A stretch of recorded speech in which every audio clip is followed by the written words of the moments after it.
Yo, what's going on, y'all? This is Marcus Rosa, aka Mazuma TV, back at y'all with another live, man. I hope everybody's having a blessed, beautiful, positive, productive night. I hope y'all had a great day overall, man. Back at y'all with another live, back at y'all with some more boxing talk. Mazuma TV, the home of boxing excellence. We're gonna talk about Terence Crawford possibly returning to 154 after the Canelo Alvarez fight.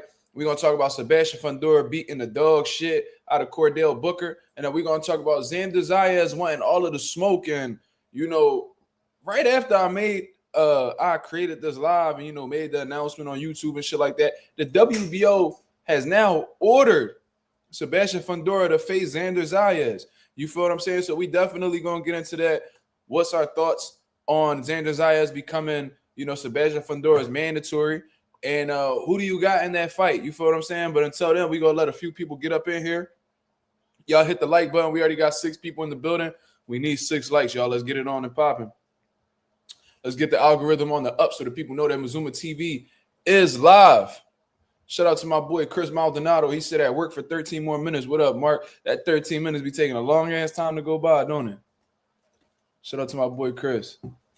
Forever Dedicated. He says, sup, bro? Is Rolly Romero still confirmed for Tuesday, March 23rd, 10:30 p.m., like you said? I was just talking to him, and he said that Thursday might be a better fit for him, if not Saturday. So we actually going to push that back. That's why I didn't make the announcement on, my community board. So most likely it'll be Thursday if something comes up where Rolly can't attend to the live. You know what I'm saying? Because he is in the heart of training camp right now, so I am being understandable. And, they get in multiple training sessions a day. And sometimes he might not feel up to it. Body's in a lot of pain, might be fatigued, might just want to prioritize his rest. You feel what I mean? So I'm understanding of that. You feel what I'm saying? Because, I've been a part of multiple training camps and I know how the fighter feels. You feel what I mean? So we'll see. Thursday, if not Saturday on some early shit. But regardless, we're going to get the Rolly interview this week. So I'm looking forward to that. This should be a entertaining one. StreamYard says, we missed you. How's your weekend, bro? The fact that you missed me is crazy. But my weekend was well. I spent it when my son went to the celebrity boxing event. Yeah, my girl took me. Well, I took her to this expensive-ass motherfucking Mexican/Vietnamese restaurant. It was pretty good, though. I ain't complaining. Yeah, it was pretty good. It was a good choice. But yeah, I ain't really do too much. You know what I'm saying? I had to work, obviously. It's nonstop. Even during the weekends, motherfuckers still working. You feel me? But salute the StreamYard. Lorenzo, what up? Coffee Plant said different view. Yeah, we look because usually I go live from this from them chairs right there. Hold on. How the fuck I move out the way? Right here. Right here. No. Right. Damn, this shit like the opposite angle. Right here. I sit on them chairs right there, and I'll be talking to y'all from right there. But my girl got her nail desk right here. So I just figured that I'll be on the opposite side of her, just chopping it up with y'all. I do like this viewpoint better though, for sure. On my tank shit, for sure. Hit the like.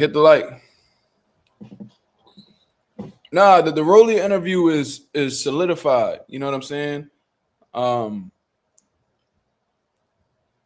It's just what day, you know what I'm saying? I'm understandable.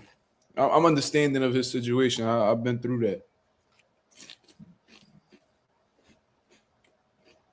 You know what I mean? But what y'all want to talk about first, man?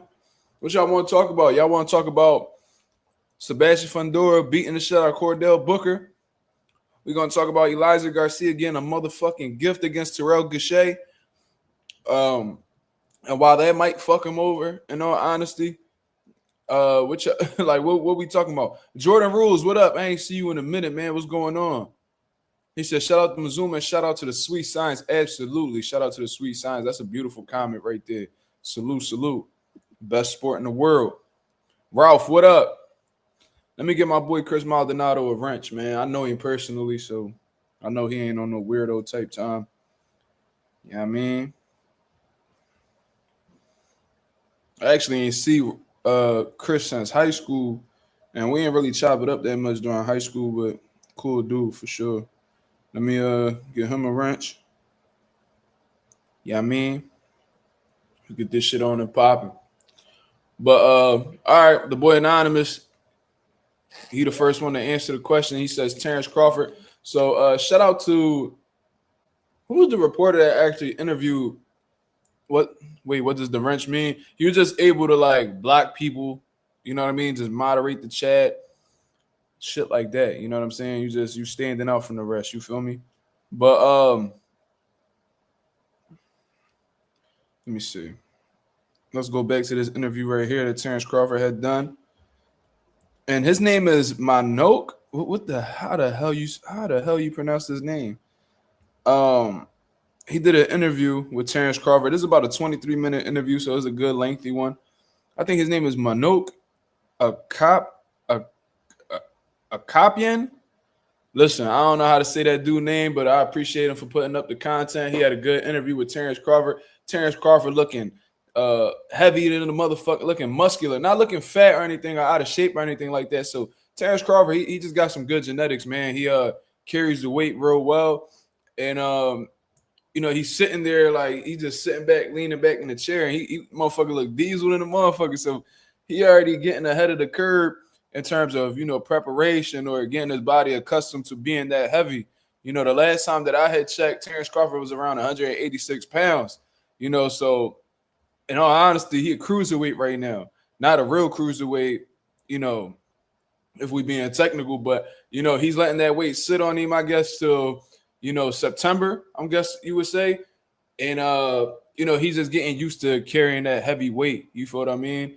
I'm sure that's gonna also incorporate, you know, training while being that high in weight, sparring bigger guys, you know, and shit, eating good, I guess.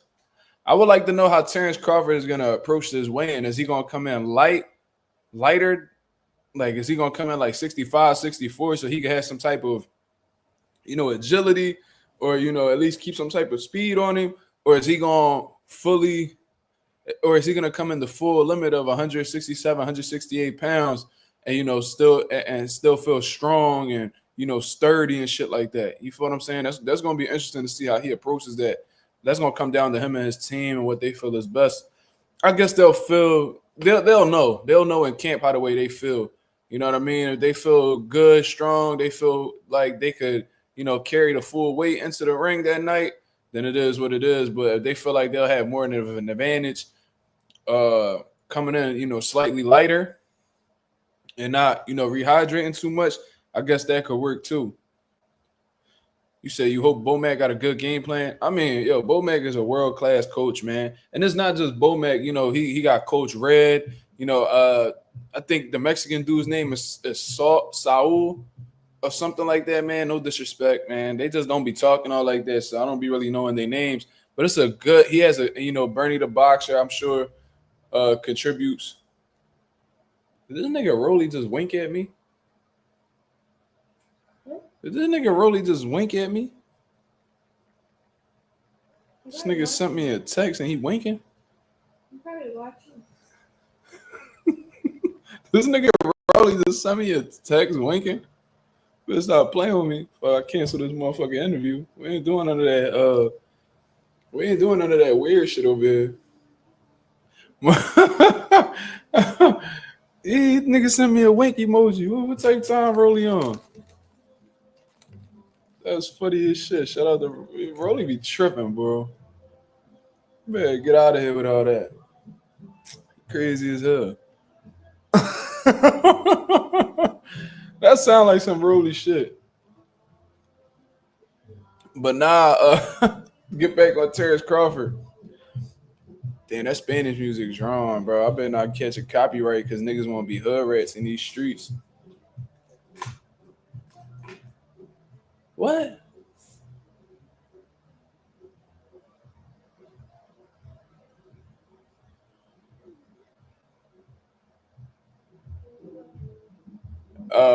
Rolly said that's his biggest reply.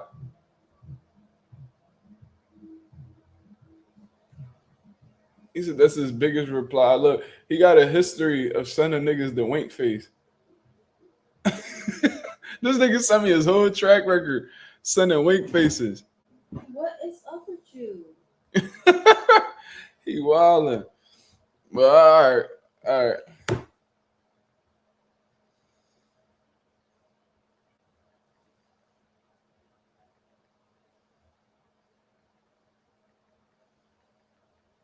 Yeah, Rolly tripping. Anyways, that wasn't Don Omar. That was some other. I think that was Anuel or some shit. It sounded like Anuel. Anyways, back to the Terence Crawford talk, man. I seen the interview that he had done, and he was, Terence Crawford isn't the type of dude who's just going to tell you definitively what he's going to do next. He always pretty much is on a type of time where it's like, yo, time will tell. You know what I'm saying? Like he will never really tell you if the opponent he has in front of him is going to be tough. He just be like, yo, we'll see. You know what I'm saying? And I understand that viewpoint because you never really know what you're dealing with until you experience it. And that's just, life in general. There may be some things in life that you perceive to be difficult coming up in your future. And then once you face it, it's actually not that bad. But the opposite is also true. You might look at something as being relatively easy, but as you're going through it, you're like, yo, this shit is actually tougher than what I thought. You know what I'm saying? So I understand why Terence Crawford takes that approach where he says, I'm not sure. I don't know if this guy's going to be tough. I don't know if he's the best opponent I had. I would have to fight him in order to know that. So it was a little bit of that during that interview. And then he also said that, he also didn't want to diminish Canelo Alvarez's, wins or who he's been fighting lately and stuff like that. The interviewer, I can't pronounce his name to save my life, but went on to ask him, yo, like who was Canelo Alvarez's biggest win? Now, Canelo Alvarez has a lot of big wins, if we being honest. So it might be hard to choose from. Me personally, I like the Miguel Cotto win. The second Triple G win, I thought was a good performance as well. I like the Daniel Jacobs one, but I think the Miguel Cotto one was probably one of my favorite performances, if we being honest. But Terence Crawford says all of his wins are his biggest win. You know what I mean? Because every win that he has taken thus far has gotten him to this point. So I respect that answer. You know what I mean? It's not I wish he would have been a little bit more. I wish he'd have been a little bit more specific with his answer, but I understand where he's coming from. You know what I'm saying? Salute to Chris Maldonado.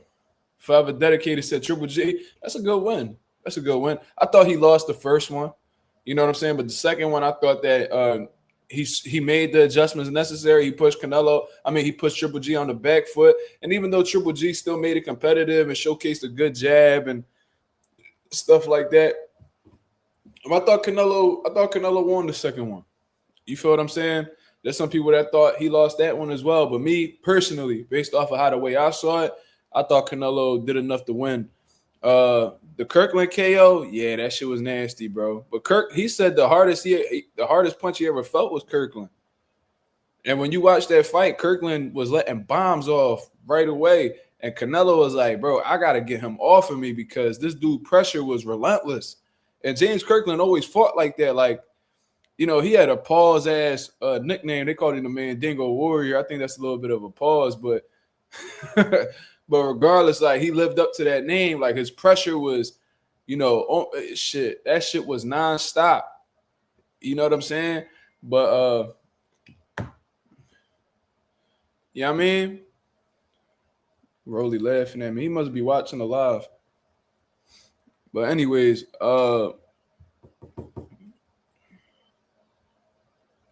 Lorenzo said he had Triple G winning the second fight by a very close margin. I ain't mad at it. It was a close competitive fight. But I thought that Triple G being on the back foot along with Canelo, like I thought that Canelo was very effective in, his approach.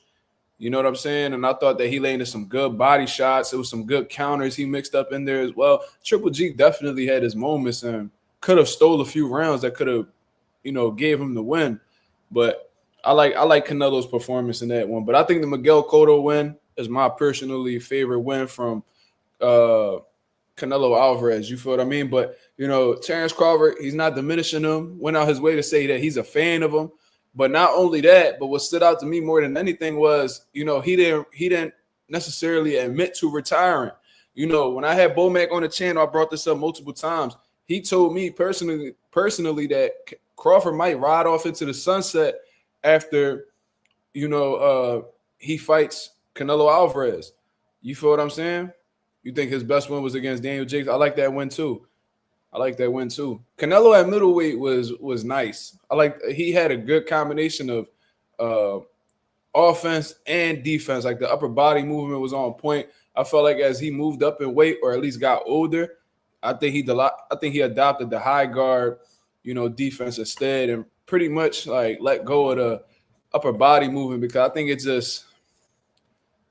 fucks with his gas tank. You know what I'm saying? So he being a little bit more economical in terms of punch volume and defense, because it takes less energy to adopt the high guard in comparison to just slipping and rolling, getting underneath, changing levels. That could be very costly on your energy. So I think as he moved up and got older, it was more about just preserving himself. But at 160, Canelo was nice. I liked his performances down there. Pause. That was crazy. But nah. Canelo's defense was definitely A1 in the Jacobs fight. Yeah, I mean, but Terence Crawford said that it's possible that he'll go back down to 54, and try to go for undisputed. Go undisputed at 154, which I think would be phenomenal, man. I've been one of the people in the YouTube boxing community that has been, wanting to see Jermell Charlo versus Terence Crawford. I think that'll be a hell of a fight. Stylistically, that's smoke, bro. I love that fight. Terence Crawford versus Bakram Murtazaliev, new dude on the come up that got a world title. That's interesting. Sebastian Fundora, if he still has the titles until then, the WBO and the WBC, shit, why not? Terence Crawford is actually very close to undisputed at 154 if he plays his cards right. You know what I mean? Because I think that Terence Crawford should hold on to that belt. I've been hearing that, that he may vacate titles or whatever the case is, or, relinquish, whatever the fuck you want to call it. But I think he should hold on to his position, especially the WBO interim, and just let shit play out. You know what I'm saying? Let that shit play out. And let these guys beat each other. Like, have these guys fight each other. Bakram Murtazaliev versus Sebastian Fundora. Have them fight. If Xander Zayas comes up short against Sebastian Fundora, whatever the case is, have them fight each other.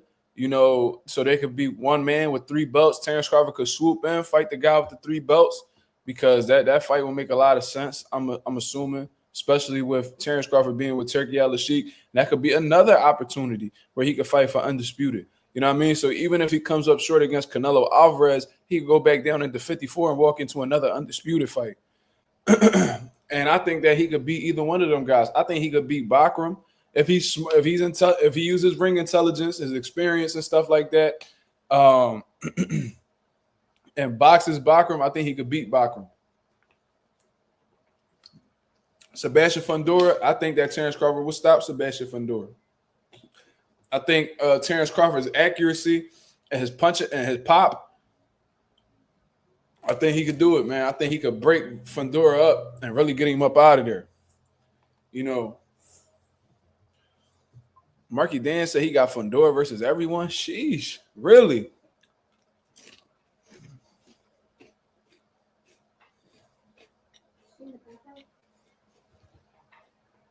Look at this bitch. Look how that bitch lifting her leg up. That bitch Blackie got her leg on a 90-degree angle. Look at that. She got that leg straight. Yeah. Now she want to stop. No, we got your stupid ass. We got your stupid ass on camera. Licking yourself, you little dirty ass. Yeah, I mean, but while Terence Crawford is at the 168-pound division, there's going to be some things going on at 154, man. Sebastian Fundora beat the shit out of Cordell Booker. I'm going to keep it honest, man. I never watched a dude Booker fight. You know what I mean? I've seen a couple clips of him, and I knew right there that I didn't perceive him as anybody special. You know what I mean? And I really thought that Sebastian Fundora, with the experience that he has, because, at this point, Sebastian Fundora done been around the block. You feel me? He done been around the block. Had his ups, had his downs. He's the much more experienced fighter. Then on top of that, if you don't have, any type of, seasoned boxing ability and stuff like that, Fundora gonna give you a tough time. He been in there with guys who could box and still was effective. Erickson Lubin. You know what I'm saying? And I think that Fundora's pressure and his, nonstop attack caused Erickson Lubin to lose his focus and as a result, trade fire with him. You know what I'm saying? Fundora, he can be beat. He is very beatable in my opinion. But if you go in there with the wrong mindset, or you go in there acting like you're going to just fight his fight and get away with it, Fundora, he might not be the best. He might not be the most skilled. But he got dog. He got dog. Very determined dude. And he, I seen him get sparked before, but he could take a shot. He could take a shot. He could take a good shot. He could be sparked, but he could take a good shot. So, watching that fight with Cordell Booker, it only went 4 rounds. You know what I mean? That's like amateur sparring sessions. They usually go 4 rounds. So he got him up out of there. You think Fundora got bitch in him? I ain't never seen Fundora have bitch in him. Who ever seen Fundora have bitch in him? Have we ever seen Fundora quit? I seen Fundora in the trenches and really dog that shit out. Brian Mendoza sparked him. He got hit with a hell of a shot. he got hit with a bomb, and he fell very hard. Head bounced off the canvas. He definitely don't got no bitch in him. You might not like him forever, but forever dedicated, you might not like him, but to say that he got bitch in him, nah, I can't co-sign that. I don't agree with that, brother. Like I said, he's not the most skilled. He might not be your favorite fighter. You might not like his style, but dog, he got that in him. He got that in him. And he got some durability too. You know what I'm saying? He tough. He a tough motherfucker. If you soft and you get in there with Fundora, he gonna expose you.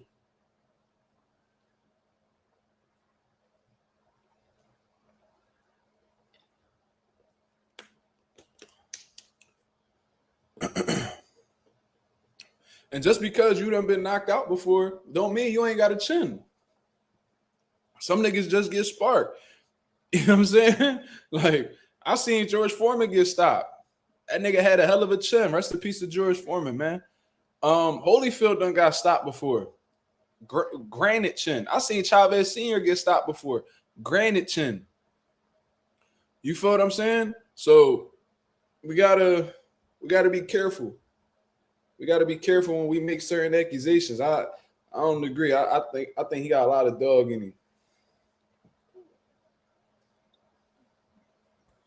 Go 787. He says, Mark, did you notice Xander next to Fundora? He's kind of tall himself. What the fuck? I thought he was. No, Xander a big dude. Xander 5'11", 6 foot. So of course he's a lot short. 6 inches, a 6-inch height advantage is definitely noticeable. But he not little. You know what I'm saying? He grew out of 40. He grew out of 47. Looked like shit. He about to bust up out of the motherfucking 154 division too.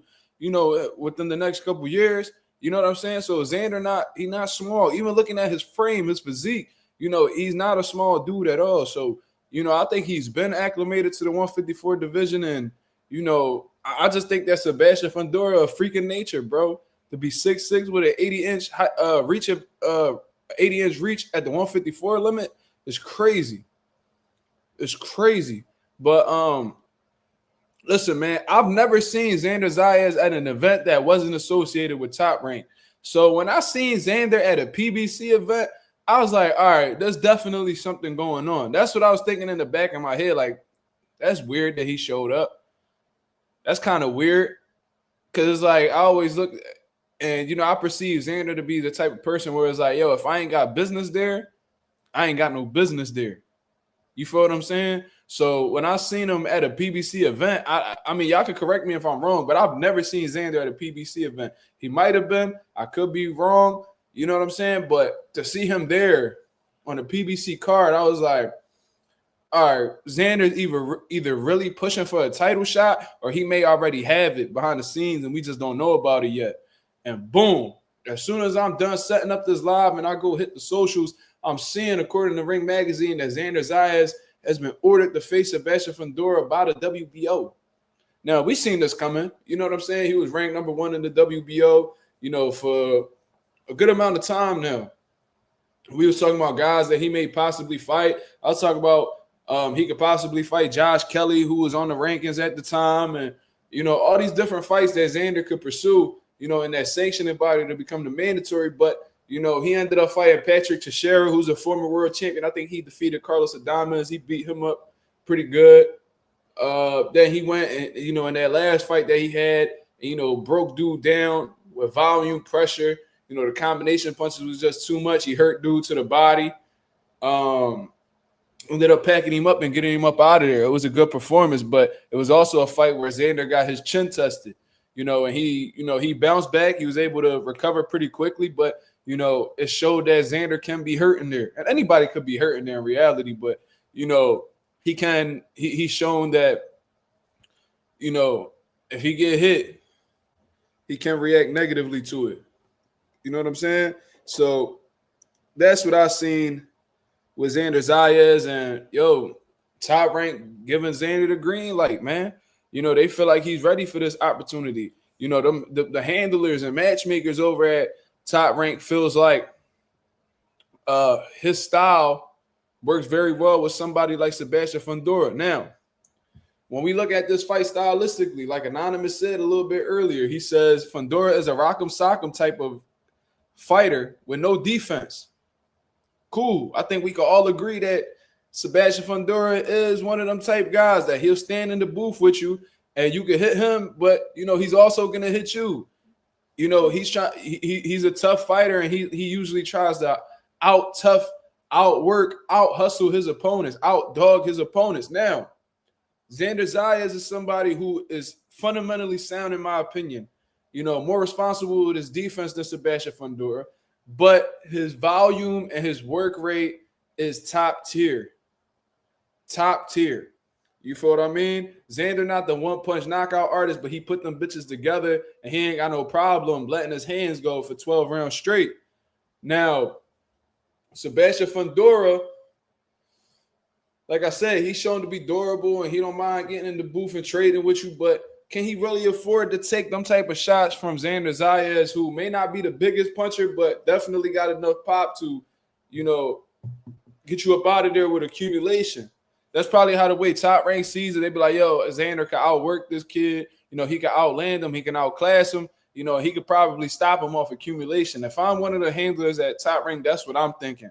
And when we look over all the other champions in the division, Sebastian Fundora is Xander Zayas' best bet to become world champion. Let's just be honest. Bakr Murtazaliev, that's a big motherfucker who could crack.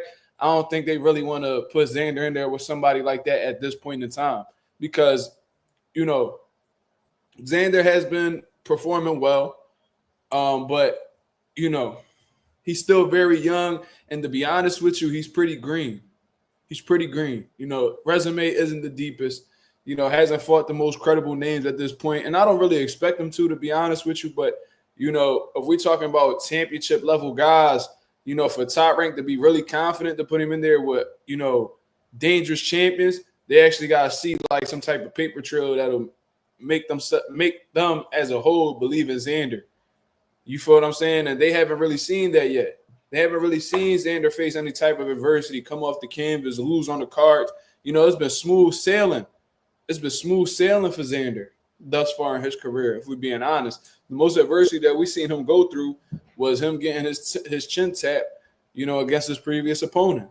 But besides that, it's been smooth sailing. You feel what I'm saying? So, Marky Dan said, God help Xander. Dan, that's how you feeling? You think he get blown out the water? We'll see. But when we look over the other champions in the division, the Crawfords, the Bakrams, the Fundoras, which one is the safest bet? They all dangerous, but which one is the safest bet stylistically for Xander Zayas? Sebastian Fundora, he not a big one-punch knockout artist neither. He more of an accumulation guy. So Top Rank probably thinking as long as we keep our defense sharp, he can't really break Xander down. Who is defensively the weakest out of all the champions? Sebastian Fundora. So with Xander Zayas being a high volume puncher, they feel like he'll have more chances to hurt or outland Sebastian Fundora. So it just makes sense all around the board. You feel what I mean? This I would like to see Xander in there with more like solid names, bro. Like not necessarily champions, but put him in there with somebody so we could really see how good he really is. Because I really feel like, in all honesty, bro, that Xander's skipping the line. Like all these motherfuckers, like Virgil fighting Madrimov and Bohachuk. You know what I mean? He still ain't get an opportunity yet. You know, all these dudes at 54, they rumbling each other. But, you know, Xander pretty much avoided all of them guys, and he's gotten the position to fight for a world title. I don't know if Fundora could. I don't know if Xander could beat Fundora, but like I said, when you look over everybody, if you got to shoot for a world title shot in your next fight, and you look over the landscape at 154, Fundora is your best bet. He is. If you got a young, inexperienced guy like Xander, and you trying to make him a world champion in his next fight, and you got to select one of the champions to go after, you're not beating Bud. Let's say, I know Bud not available. Let's say he is. He's not beating Bud. He not. He'll run into some and fuck around and get stopped by Bud. Bakram, too powerful, too risky. He got one punch, stop the fight type John. I don't think you really want to go up against that right now. So who's left? Sebastian Fundora, man. Even though there's a probability he might whoop your ass too, if you lack him, he's the safest bet. But that just goes to show how stacked 154 is. If Fundora is your safest bet and he's still a dangerous fighter, lets you know how talented the division is overall. Xander not being Bud or Bakram. They know that, though. I felt like Top Rank, all they really did was keep Xander away from them dangerous guys. And with the relationship they got with the WBO, was able to finesse their way to the top spot. You know, I've been hearing for years that the WBO stand for whatever Bob orders. When you look at Top Rank, a lot of their champions happen to be, or their first title shot that they usually get, a Top Rank fighter is usually with the WBO.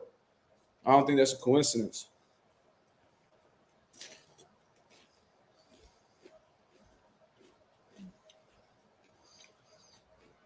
StreamYard asked if I got Bud being Bakram. I think he can. With his ring intelligence,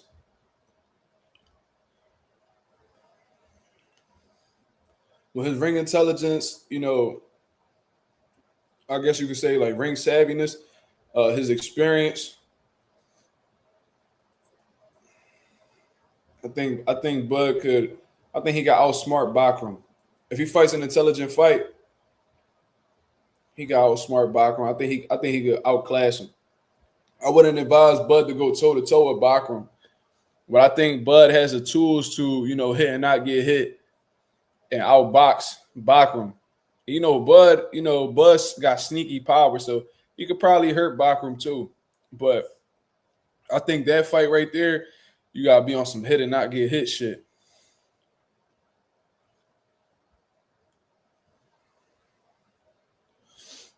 Marky Dan says, so who's left? The 6'7", 80-inch reach motherfucker who could hit you with death. Boy, Marky Dan be tripping by 1,000 uppercuts.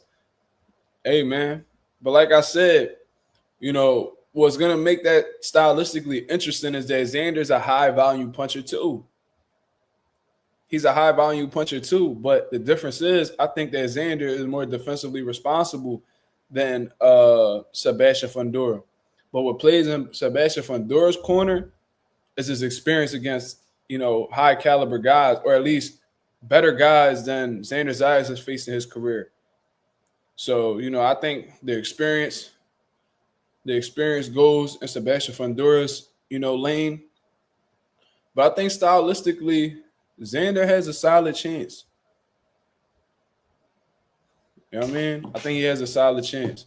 You got Bachram being Bud to death. I don't know. I think you need to put some respect on Bud's name. Tripping.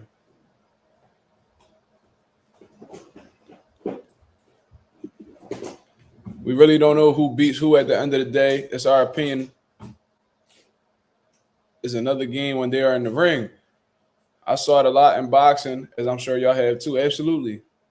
You know, this is just boxing talk, man. Like we just speaking our opinions. There's been times where I thought a fight would go one way and it went another way. You know, there's been times where I thought a fight would go, one way and it went exactly that way. So, we never really know. That's what makes boxing the great sport that it is, because you could be under the impression that this fight will be, a blowout or whatever, and then we see an upset. You think a fighter have it in the bag and then they get robbed. Bro, I was at a celebrity boxing event yesterday, bro. And shout out to my pop. My pop was getting, some older dude ready, man. His name Carlos Hearns was getting ready for a fight against a former professional fighter. I think his name was like Jeff Gant or something like that. And our fighter beat the shit out dude for all 5 rounds. First round gave him a standing 8 count, everything. Like everything. Bro, the scorecards took like 5.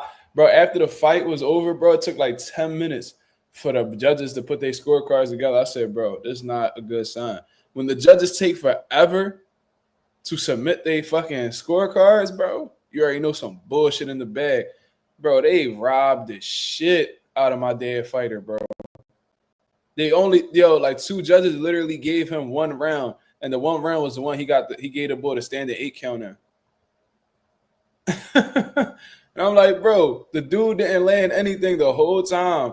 Was getting outworked, was getting out hustled, bro. All around the board, it was like not even close.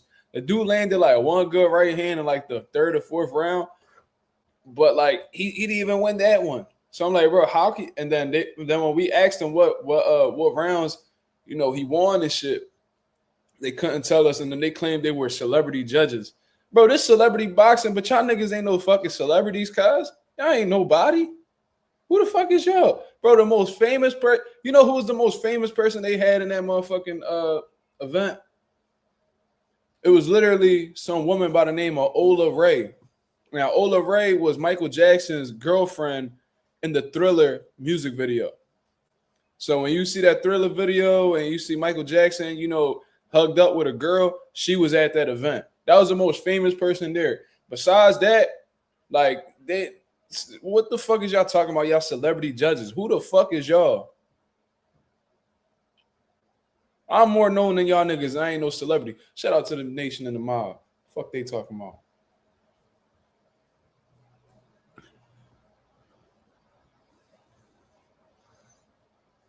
Still celebrity boxing. Shit. Slime, what up? RC says Xander versus Vito Milnicki will be a good fight, even though Vito moved up to 160. He moved up to 160 because Vito's a big kid too. But I'll tell you what, Xander will beat the dog shit out of Vito Milnicki, and I'll bet whatever on that. Milnicki is not like that, bro. Trust me. We was trying to get that fight. And my fighter, Oluwafemi Oyeleye, will fight Vito Milnicki at 160.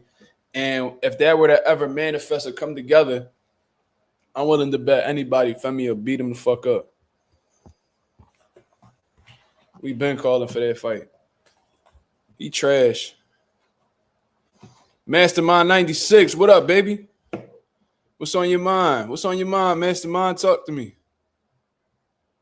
Go 787 said Tim was a walking zombie, didn't adjust and didn't defend himself. Well, I just think that Tim's style was all wrong for somebody like Bachram, man. Even though Bachram not the fastest or the smartest or whatever, Tim Tszyu liked to be the aggressor. He liked to be the big dog in the ring, and throughout his whole career, he's been accustomed to being a tougher guy, pushing guys back, being the alpha in there. And he happened to go in there with somebody that he thought he was going to be able to bully, trade fire with, and he got cooked. You know what I'm saying? He got cooked. Just happened to be, that that slogan in boxing, don't hook with a hooker and shit like that. That's exactly what he did. You know, he tried to trade fire with somebody who had a little bit more flame than him. I don't know if that's a pause, but we just gonna let it rock. You feel what I'm saying? Um, like you pulled up with a pistol and a nigga had a Drake. You feel me? Like that's the type time that was. You know, you accustomed to this pistol, you know, dominating. You know what I'm saying? Because that pistol you got, you know what I mean? That's a special John. You probably got a SIG, whatever the case is. You letting that shit go, and it's been working for you. But you happen to pull up on the wrong motherfucker this time. So that's how I look at it. Like Tim Tszyu was used to, you know, he was beating up on Mendoza, Tony Harrison, and all these different dudes. You know, Bachram was a different level. Terrible game plan on Tim's part. Facts, anonymous, and it just goes to show how arrogant he was. He said Tim got dipped in that burning, that boiling canola oil. He definitely got his ass torched. Now I think he turned back. I think he came back around too fast after that Fundora loss. You know, you could tell he wasn't over the cut that he had on his scalp and shit like that. You know, they had like a small head clash, and the first thing Tim Tszyu did was touch his scalp. It lets you know that psychologically he's still not over that injury. You know, and it showed. It showed.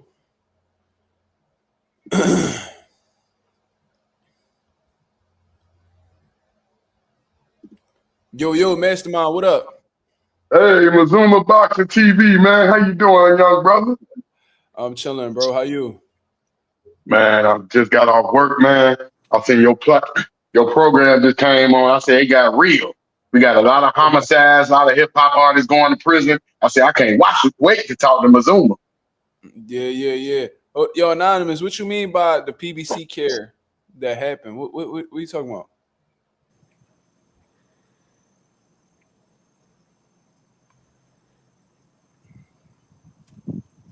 But Marky Dan, what up, baby? What's good? What's good, family? How y'all doing? We maintaining, brother. Yes, sir. Oh, you said the PBC card. Okay. Well, I was at the celebrity boxing event, so I wasn't able to watch it live.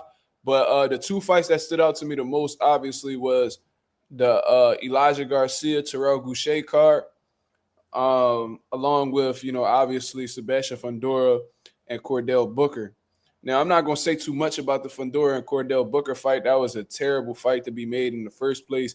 Cherry pick at his finest. You know what I'm saying? I mean, he spent a year out the ring. Respectfully, I ain't gonna kill the man if he want to take a tune-up. I mean, if that's how you want to look at it, that's fine. But, you know, I think they could have been somebody, you know, at least a little bit more credible than the Cordell Booker, man. I ain't going to lie to you. You know what I mean? But, you know, if it's a long layoff and, you know, he had injuries or whatever the case was, then it is what it is. But I don't know if Cordell Booker is, you know, somebody that should be fighting for 2 world titles right now. Hey, Mazuma, what happened to Tim? You said he looked like a zombie. What happened to Tim Tszyu, man? That's my homie. He got beat No. to death Somebody by wrote that in the chat. Bachram. When he got stopped. Yeah, you didn't see the Bachram fight? How long ago was that? That was a That was while like ago. last year. That was like That was last year. I don't know, like December? You talking about when he got his head split open? Yeah. No. That was before that. Oh, so he lost 2 fights in a row? Yeah. Bro.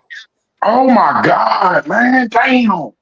Yeah, That's I last like one he him, lost, man. that last one he lost, Got he some got beat catching to up to do, man. Somebody, to you death. got to look it up. You got to put Tim Tszyu versus Mortazalia. Hey, he's a great fighter. So you say he lost something from his first loss, so he's not the same fighter before the cut? He turned around too quick. He made too quick. Okay. He should took some time I off. ain't gonna say he turned around too quick. I'm gonna say Murtazaliev just put hands and feet on him. Like that was just a terrible, terrible death beating. Like he got stopped in 3 rounds. That's a valid 3 rounds. Damn. No, that's and a I valid think he point. got It was dropped a bad. in every round. It was a bad stoppage. I mean, it was a bad style overall. Okay. No. My bad. I fucked up my words. It was a bad style matchup, regardless. But what I mean by saying that it was too quick of a turnaround was he wasn't over that scalp cut. He wasn't over that. You know, Yeah, yeah. And you said that before. Remember, you came on your show and said he was coming back too quick. Yeah, and Mm-hmm. Bakram and Tim Tszyu had a small head clash, and you could see the panic in Tim Tszyu body language. And the first thing he did was touch his head and check to see if he was bleeding. So that shows me psychologically that you're not confident in the healing process behind that cut that you sustained on your scalp. You feel what I mean? Yeah, Like if you yeah. was truly confident. If you was truly confident in like the healing process, or you feel like it won't be an issue, then I don't think you would have resorted to that right away. You know what I'm Yeah, I saying? don't know how. Man, listen, man. He was fucked regardless, and he had zero game plan. It was almost like what we seen Berlanga do. What the dude did with Berlanga in the last fight. No Right. game plan. Just walking to him, trying to go blow for blow with him, and got sparked. Oh my God, man. Hey, because this guy Tim Tszyu, I knew he came back too quick, and I hate that he lost that first fight, man, because he was so confident. Oh man, but you can't come back He from had that about that that he cut. had about 7 months out the ring.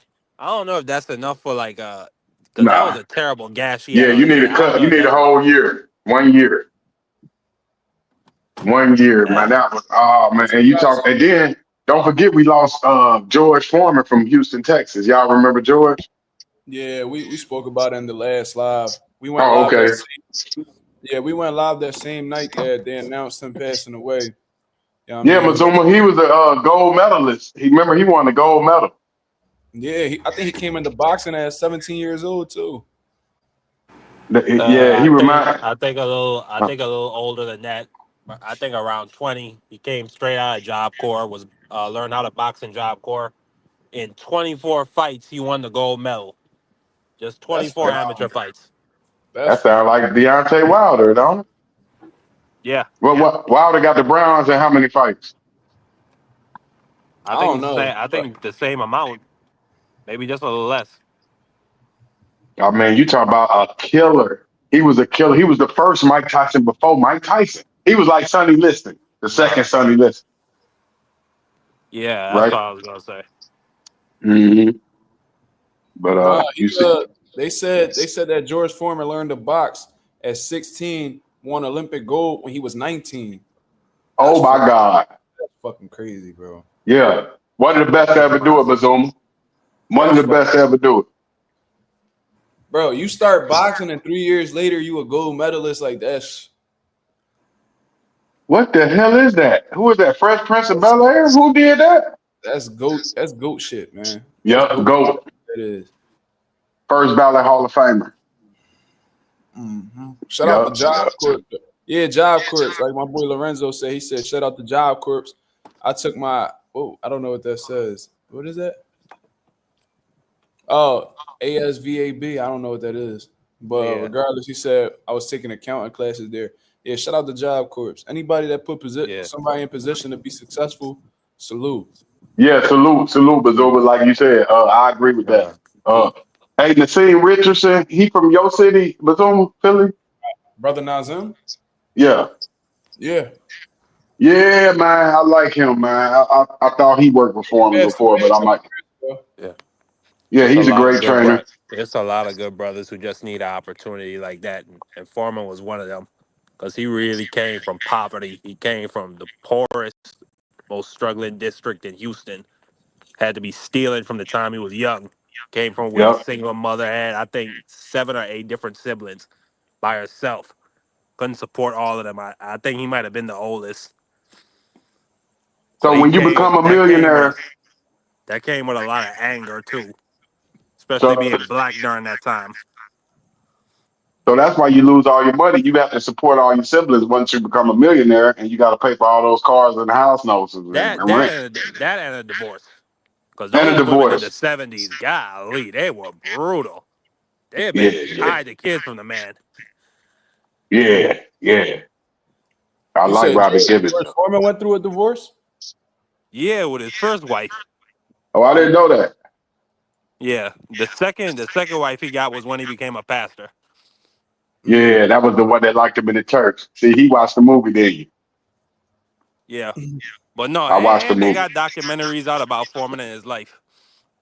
Yeah, real good guy, man. I think he Yeah, was a man. good ambassador, and he was classy too, Mazuma. He had class. You notice he didn't He was use a any he was profanity. he was a great commentator too.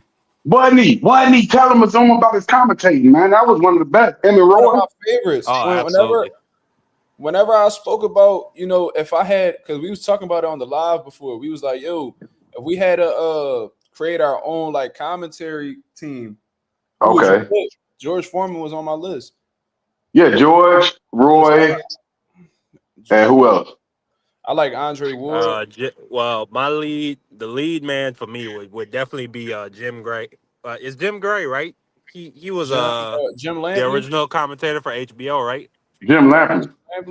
Lampley. Jim Lampley. My bad. He was a So good professional, but he was a lame. His stance was lame, but he was. I see what you're saying. He did have talent at what he did, man, but his political stances was bad.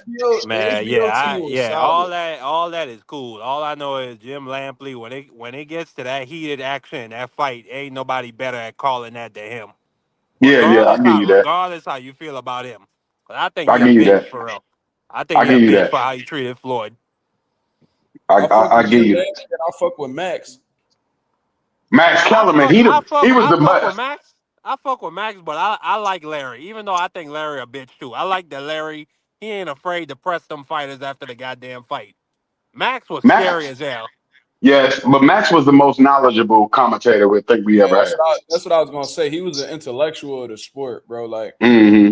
there's not many people. Even if you was a former fighter, bro, a lot of motherfuckers not breaking shit down like Max. Though Max was he a boxing mind for sure. But Larry and Jim was great, like you said, but they was Yeah, hoes, but they was great at what they did. I'll give you yeah. that. I see what you're saying. The HBO, Professional. I I think they like had the Larry. best commentary.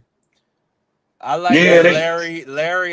It was after that Bernard Hopkins fight. Even though Bernard Hopkins chewed his motherfucking ass out after he had that terrible fight with that French Syrian dude, where the dude was just running, and then in the ninth round he just Talking quit out about of nowhere. you talking about what And Bree then Hop was like. He was like, uh Larry, stop being ignorant. You talking about yeah, that, yeah, John? yeah, yeah, yeah, yeah. Larry asked him, "Do you think it's right? He said, do you think it's right that all these people should have had to pay for that?" And he said, "Larry, stop being ignorant. I'm yeah, not paying yeah. tonight." Mm-hmm. And Larry gonna tell Floyd, But "If I was 50 years younger, I'd kick your ass." And Floyd was that's like, you not true. I know it's You not wouldn't Floyd, do true. shit. Hey, but look, let me Floyd, tell you Floyd this got right in though. his face. It was like, you wouldn't do shit. And then Man, Leonard Let the me, Ellaby, only way Larry would do something if he had a pistol. That's about it. but He ain't doing but nothing yeah, to Leonard Floyd with his Ellaby. hands. Did you hear Leonard Ellaby in the background? He was like, you won't do nothing, bro. hey, Every time, let me tell y'all who the most talented commentator is in boxing if he didn't have so much stuff going on right now. It would be, I think he's good, and y'all might laugh, Snoop Dogg. He's pretty good. Nah. I think he too disrespectful. I don't like how he be roasting fighters in the middle of the damn fight. I don't fuck with that. no, this nigga Like he said be Snoop saying Dogg. dudes like heavyweights look like a bag of milk. Like they built like a bag of milk. I don't fuck with that. I don't like that. Like, Bazuma, he got talent, man. He had you You rolling said while he you the watching most boxing. talented? Are you crazy? I'm talking about, no, not talented, most entertaining. He gonna I have like you if yo. you watch a fight with You know Snoop. who I think entertaining with the commentary to do Morrow. What's his Who name? was that? Mauro Ronaldo, whatever the fuck his name is. oh, more or not? Do he do the PBC on broadcast? Yeah. He used to do Yeah, Showtime. I I like don't know him. who y'all He's talking about. professional, and he Nah, do bro. good When blow by Wilder used to blow. spark niggas, when Wilder used to spark niggas on PBC, bro, he used to snap, bro. Remember when Wilder knocked out Brazil? He was like, he just hit Brazil so hard, they're feeling it in Brazil, bro. He used to be going the fuck off, I bro. don't know that guy y'all talking about, man. You know exactly Yeah, who I'm I heard talking him about. on the Fulton Figueroa, that first fight. I really like his commentary in that Yeah, one. Morrow slept on, but he nice. I'll probably add him to the team for No, real. they need to move him to the main broadcast team. I don't know why they just have him for like I don't know if that's the PBC International broadcast or whatever that is they got him on, but they need to move him to the main team. But I like Mark, what you you But I'm saying say? gonna you want tell you, I'm gonna tell y'all who was really good though. Showtime boxing commentators were great. Just HBO's producing was better. Their production Bro, was when better. Pacquiao and Floyd fought each other, they had like the Ah, perfect mix of commentary, bro, because they had both of them on there. They had HBO and Showtime commentators on at the same time. Mazuma, we talking about two different. You talking about? Oh, I know who you talking about though. He used to. Yeah, he's a legend. He used to be doing shit all the way back with Pride FC when they used to have Yeah, Mirko Cro bro. Cop and That's them what I'm talking boys. about. They Then he call moved him to Strike the Force. they call him the bipolar rock and roller. The Yeah, bipolar rock and roller. That's a good ass name. Yeah, Damn. he suffers from bipolar disorder. But yeah. like you said, man, hey, the Big George, man, salute to him. It's gonna be hard to get another But hold Big on, George, man. I got this question from Anonymous. He wanted to talk about the PBC card. Did y'all see that Terrell Goucher and Elijah Garcia fight? I didn't Nah, I ain't see complete the it. entire fight. I got up to the ninth round, so I didn't see the decision. But I heard that they gave it to Garcia. That's They one of the did, worst robberies I've ever seen. Mm. bro. One of the Bro, worst. I didn't get to watch it live, but I went back and I watched it, bro. Terrell Goucher got done so dirty. I don't know what No PBC, way. bro. I'm That gonna watch fucking that one. bro. I watched that knockdown in the first round like 30 times, bro. That fucking 1-2 was beautiful. That fucking one, bro. That shit was crazy. The jab right behind the right hand, how the way he got the perfect extension on Made that that right What nigga fight hand. is do a this, backflip. Bazuma? Huh? What fight is this? What fight is this? The fight that happened last night, it was Elijah Terrell Garcia Goucher versus versus Elijah Terrell Garcia. Goucher. It's middleweight. Garcia Boucher. Elijah Garcia had a lot of momentum behind him, man. And then he lost to Karan Davis, Breadman fighter over here in Philly. And I thought, and then I seen that they lined him up with Terrell Goucher, and I was like, damn, Goucher get a lot of opportunities, but this might be a bad job for Elijah, though, because Elijah pretty Mm. young. And, that's not a good fight to come back off of a loss with, because Terrell done been around the block. You know what I'm saying? For Erickson Lubin, Ernst Landy Lara. Like, he done, and I'm sure there's other people that I didn't even name. You know what I'm saying? So it was like, damn, that's a tough turnaround. You know what I'm saying? But Terrell Goucher was outboxing him, bro. Had him all bloody, beating him, but was outclassing Elijah Garcia. He Elijah need he looked like need he to like damaged goods already. he need to learn to move his goddamn head. Yeah, Unless he defense can't, was unless trash, unless he just stuck there. Because bro. Terrell was just teeing off on him all night. Terrell Yeah, didn't even have to look for it. that's easy to do when Terrell you just stand on the center line. You stand on the yeah, center line, exactly. just take the punishment. Hey, Bazuma, man, thank you, brother, man. I'm about to get on up. I'll listen to y'all, man. I appreciate you, man. Yes, sir. Hey, thank you, man. To your guests too, man. Appreciate you, brother. Yeah, Yes, man, sir. salute. Yes, sir. Yeah, bro. But Elijah Garcia, bro, I don't know, man. It looked like him a couple fights ago and him now look night and day. Like, what the fuck going on with that kid? Like that shit was unusual, man. That shit was very unusual. But Terrell Goucher got fucked over bad, bro. I don't know how they scored that in Elijah's favor. I may have to just go back and watch it again in its entirety. But based off of what I saw, I thought that shit was pretty clear. You know what I'm Um, saying? that's the sport of boxing, though. It's like I Yeah. talked to you about. I think I told you the other weekend. If you really watch all these cards, like how I've been paying attention to them, it's always gonna be at least one judge that's got a really fucked up scorecard. It's always gonna be at least one of them that got that bitch 117, 110. Then they're gonna have one judge that's not paid off. Then they're gonna just have one that's slightly biased. That's just how it usually works in boxing. So I even though it's one of the worst robberies I've ever seen, it's no way Terrell lost that fight. I'm not shocked. Unfortunately, I'm not neither. But you know what's crazy though? The middleweight division is pretty fucking dangerous. And with Elijah Garcia getting that gift decision, he got to continue climbing up the ladder. So if you fight Terrell Goucher Man, and you look like dog shit against him, your next fight, since you won, technically they're gonna give you an even tougher opponent. if they put him in there with Landy Lara, he gets stopped. They better not. They better not. Young boy He'll not gonna stop wake him. up. He not gonna wake up in that ring. He gonna wake up like he gonna wake up a whole 15 minutes later in the locker room, cuz. His best chance is You better stay away. His best chance is Carlos Adames. Because And Adames, he I ain't think, will beat at least be there for some of that. I shit. think Adames will at least indulge him and Shit. make it a fight. But The I don't Damas see him that winning. the Damas we just seen a couple weeks ago, Elijah not beating him. Adames looked phenomenal in his last fight against Hamza. Yeah, he So did. you could try your fucking hand if you want to. Elijah is not ready, bro. Like I don't even want to talk about what I John don't think Beck. he'll ever be ready. Yeah, that shit right there. Whatever you doing, it ain't enough. It ain't enough. You know, Aries Landy Lara, you talking about to death? Like young bull might really not make it home, bro. Like that he might not make it home, bro. Like that defense he got is atrocious. Lara will stop him within the first 3 rounds. Easy. Damn. Easy. If he moving like that, if he taking all them clean shots from Goucher, the way Lara been punching lately, bro, he catching one of them left hands, bro, he's going to sleep. Like he not I'm trying to tell you, he Oh, not making it out dead. of the first 4. You know what I'm saying? So yeah, Well, that's R.I.P. Elijah Garcia. I never thought he was that good to begin with. Maybe we could see yeah, him he in had some me more sold. exciting fights. He had me sold. I ain't gonna lie to you. He had me sold in the beginning. And none of these dudes got me sold. None of them. They could all lose. But all this is proven to me is he ain't a B fighter, he a C fighter. To me, respectfully. I think any of these dudes could stop him. I think Jennebeck would stop him. I think Adames would stop him. Like we just discussed, Lara stops him.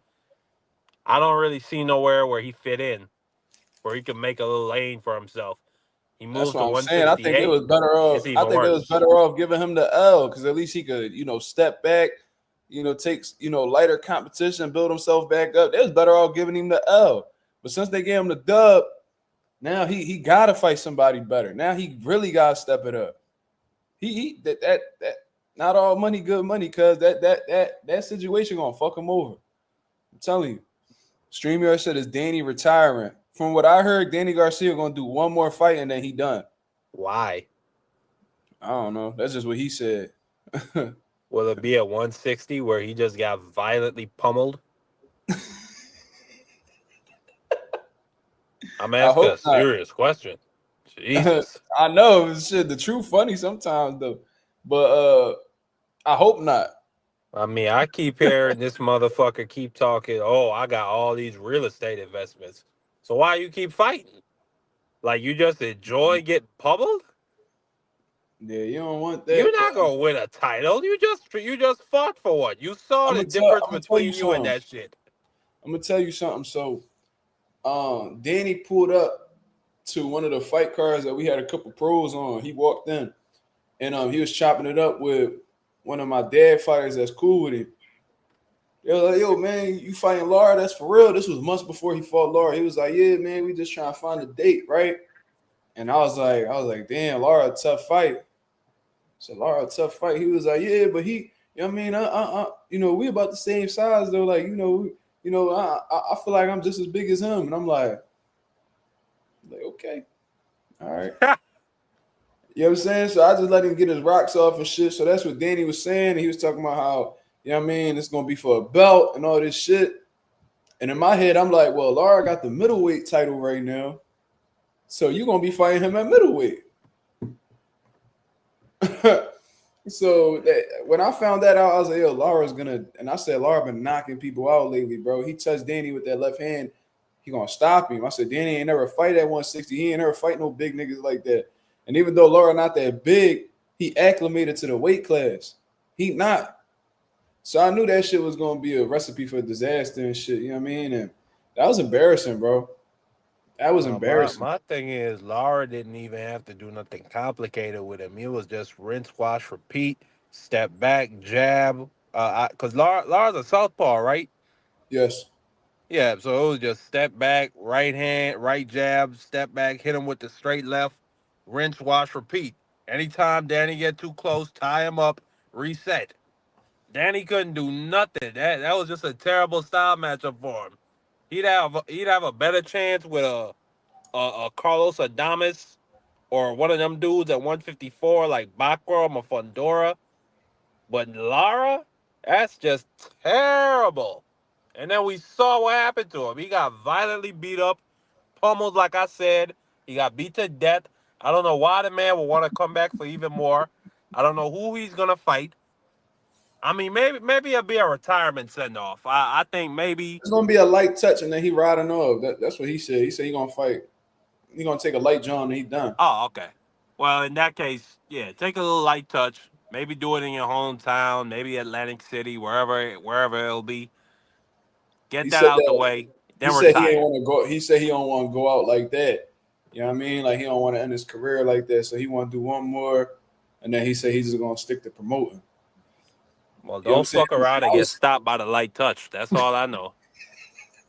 you know what I was saying? Though I was like, yo, I thought that him and Keith Thurman at 54 would be a good John. But how the way Keith looked against Brock Jarvis, Danny better leave Keith alone, bro. Keith still got it, bro. Keith, that nigga sharp as shit, bro. Like, yo, that nigga Thurman will fuck Danny up at 54, man. You need to leave that shit. Don't fight. Don't rematch Thurman, bro.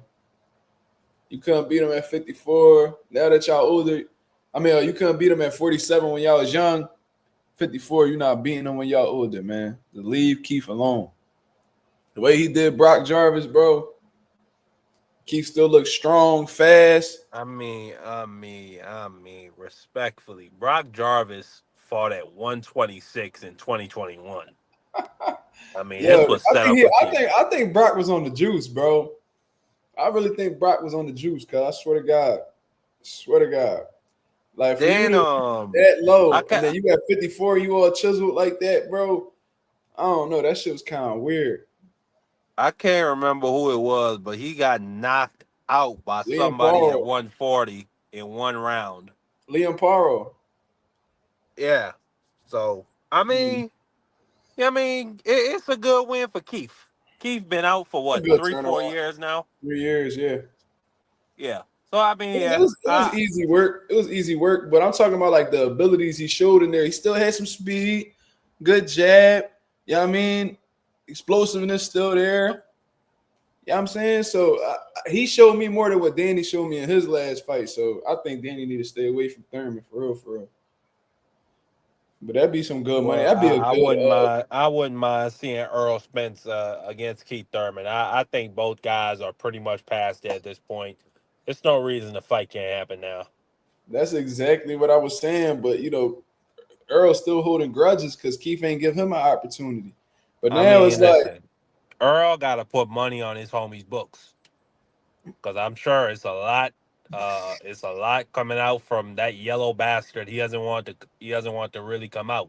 he got $2 million bill. I mean, that's 200,000. That's $200,000. They're gonna figure that out. He gonna be all Yeah, right. yeah, he be. I But mean, hopefully. But that But nigga ain't getting over that charge. It's a Rico. It's a Rico charge. The hitman, I think, is pretty much rolling over on him.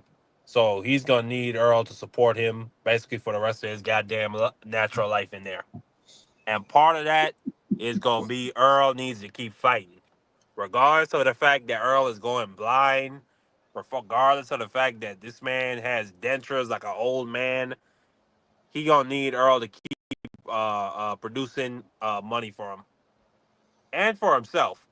Because I don't think that little shorty that Earl got with him, I don't think she that solid. I think the first chance she you gets, she being gonna pull. messy. You being messy, Marky. I'm just speaking facts. That's my opinion.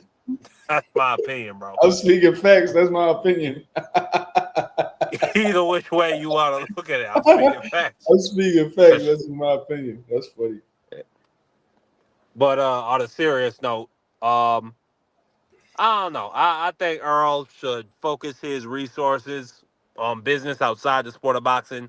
I don't want to see him get fucked up and hurt because the man is already having issues with his vision. He's having surgery for cataracts, and it's not like he's an old fucking man. He's 30, what, 33 years old.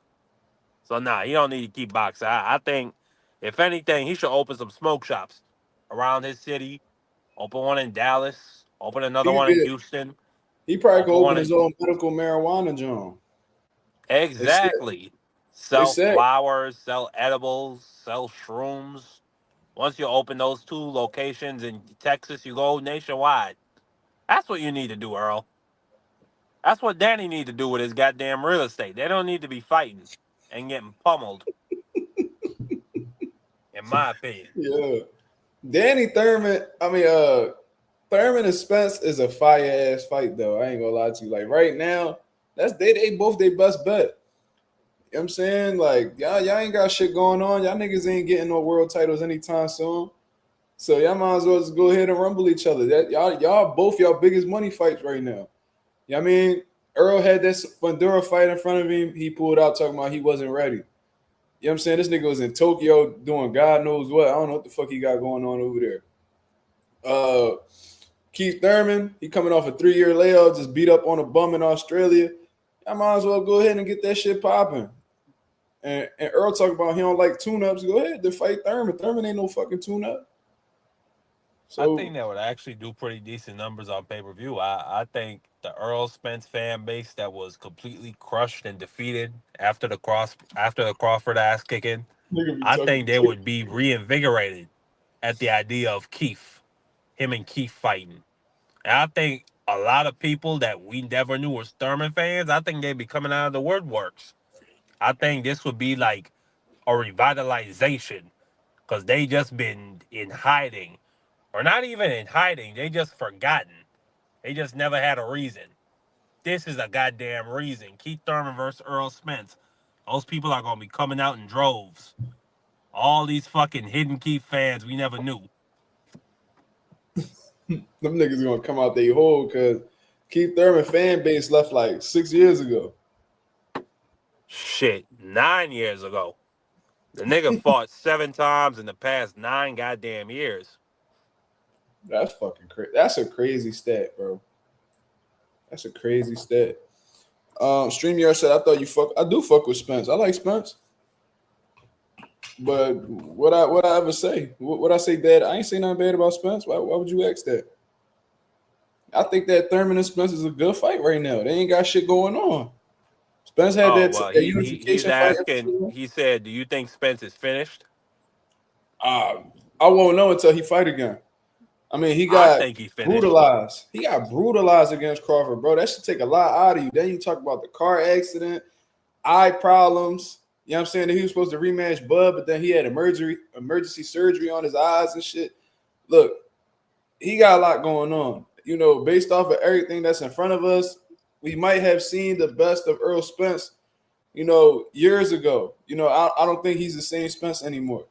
You know what I mean? But we won't really have a definitive answer. We could speculate, but we wouldn't have a definitive answer until he fights again. I think he done. I think I could definitively say that, based on, like you said, how he got viciously beat to death by Bud Crawford, Fish Fry, 2023. And then the fact that he's never fought a fight without Derek James. And I think that relationship is pretty much fractured. I think that's over with for now. So yeah, I think he get back in that ring. I think he getting fish fried again, maybe even worse. Yeah, and I was saying that Fundora might be a little rough patch for him to come back to because Fundora Huh. he ain't even about to play. He ain't gonna play with Spence at all. Nah, Fundora gonna Yes, get him the hell Fundora up don't out of play there. with his food. You gonna have to fuck him up, or he gonna fuck you up. It's just one of them. He one of them type guys. It's either I'm gonna get you or you gonna get me. Yeah. StreamYard said the Then blood on top rematch. the fact, What's bro? he What never fought do it. you watch boxing StreamYard? What do you say? He said the Bud rematch is officially over. That shit been over, nigga. What are we talking about? Yeah. Nobody cares about that. Nobody wants to see him get fried again. Where you be at, guys? Like, what type of question is that? But yeah, man. I don't know. I guess that's like 2 years old. Facts. So Did you talk about Xander, Zayas, and Fundora? Did you talk about that yet?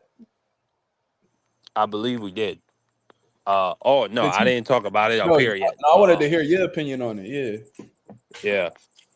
I mean, I don't know. It's like you said. I think Xander is a good talent. I think he's shows a lot of good skills. He shows good speed. He has certain physical tools that other 154 pounders might not have. You said he's like 6 feet tall, which Like even though five and a half. compared to which even though compared to Fundora, that's not really an advantage. Yeah, I think he gets pummeled by every one of those champions though. And that's not really an indictment on him. That's just an indictment on how tough the division is right now. You got Bud Crawford at the WBA, then you got Fundora, who holds the other two belts, the WBC and WBO. Then you got that monster, who I look at as the boogeyman. Nobody's saying, well, Fundora said his name, so I can't say nobody, but a lot of dudes ain't trying to get in there with Bakram, especially because Bakram, they don't necessarily have to. Bakram is a club fighter. He just fought in a ballroom against Tim Zoo. He hasn't been fighting in big stadiums, so they could at least brush him off for now. But it's not gonna work for too much longer, especially if he gets in the Turkey circuit. You're not gonna be able to ignore him. So, but like I said, I don't think Xander could beat any of those champions, and that's not an indictment on him. That's just an indictment on how tough the division is right now. Very true. I agree with you 1,000%. StreamYard said, but I thought they had to. What the fuck is that word? Ugly. What? What? This nigga cooking me, bro. But I thought they had to obligate what was in the contract. No, well, I mean, He not even, if that's obligate, he not even using that word right. yeah. he said agla. Yeah. I don't know what he was trying to say. I think he was trying to say obligate, but yeah, Spence didn't want it. Spence had to press the rematch clause, and he Yeah, didn't want it. the rematch clause expired. Yeah, so it was Yeah. like, and just because Spence gave Bud an opportunity, don't mean Bud got to sit around and wait for him forever. The world's still turning. The moves got to be made. You know what I'm saying? Like, De La Hoya gave Floyd an opportunity. And what happened when Floyd gave him that opportunity? Did he give De La Hoya the rematch? No. He took his little retirement, and then he came back once that rematch clause expired. It is what it is. I think De La Hoya said that like a day after the rematch clause ended on the contract. Floyd announced his comeback, which I thought was hilarious. Yeah, what's that like? I don't even know how that would work because he fought De La Hoya fought Pacquiao like a year later, or like a couple months later. Did he? Let me see. Yeah, like after Floyd fought Ricky Hatton, I think Manny and Oscar fought in 2008 or 2007. Yeah, he fought Floyd. He fought Floyd on May 5th, 2007. Then he didn't come back. Oscar didn't come back for a full year, and he fought Steve Forbes. So when did he fight Manny? He fought Manny after Steve Forbes. So he fought Manny in 2008. So he went. I think the rematch clause held up for like a year or some shit like that. I forgot how long it was, but Floyd said he was retiring. So he went on that little small retirement, John. Then he came back right after the contract expired. So he did that. He did that like purposely. So then De La Hoya fought him at one. He fought Steve Forbes May 3rd, 2008. And then he went and fought Pacquiao at the end of the 2008. December 6th, and that's when Pacquiao just did what he did to him, retired him.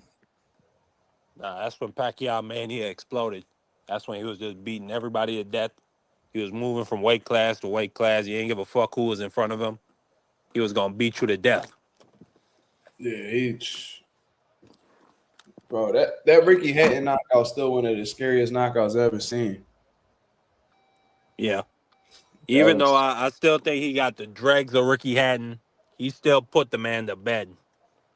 Yeah, he put him. It was so funny. The 24/7 was like Ricky Hatton was like, all he does is he all he does is throw the left hand and roll up. No, hook roll under, hook roll under, hook roll under.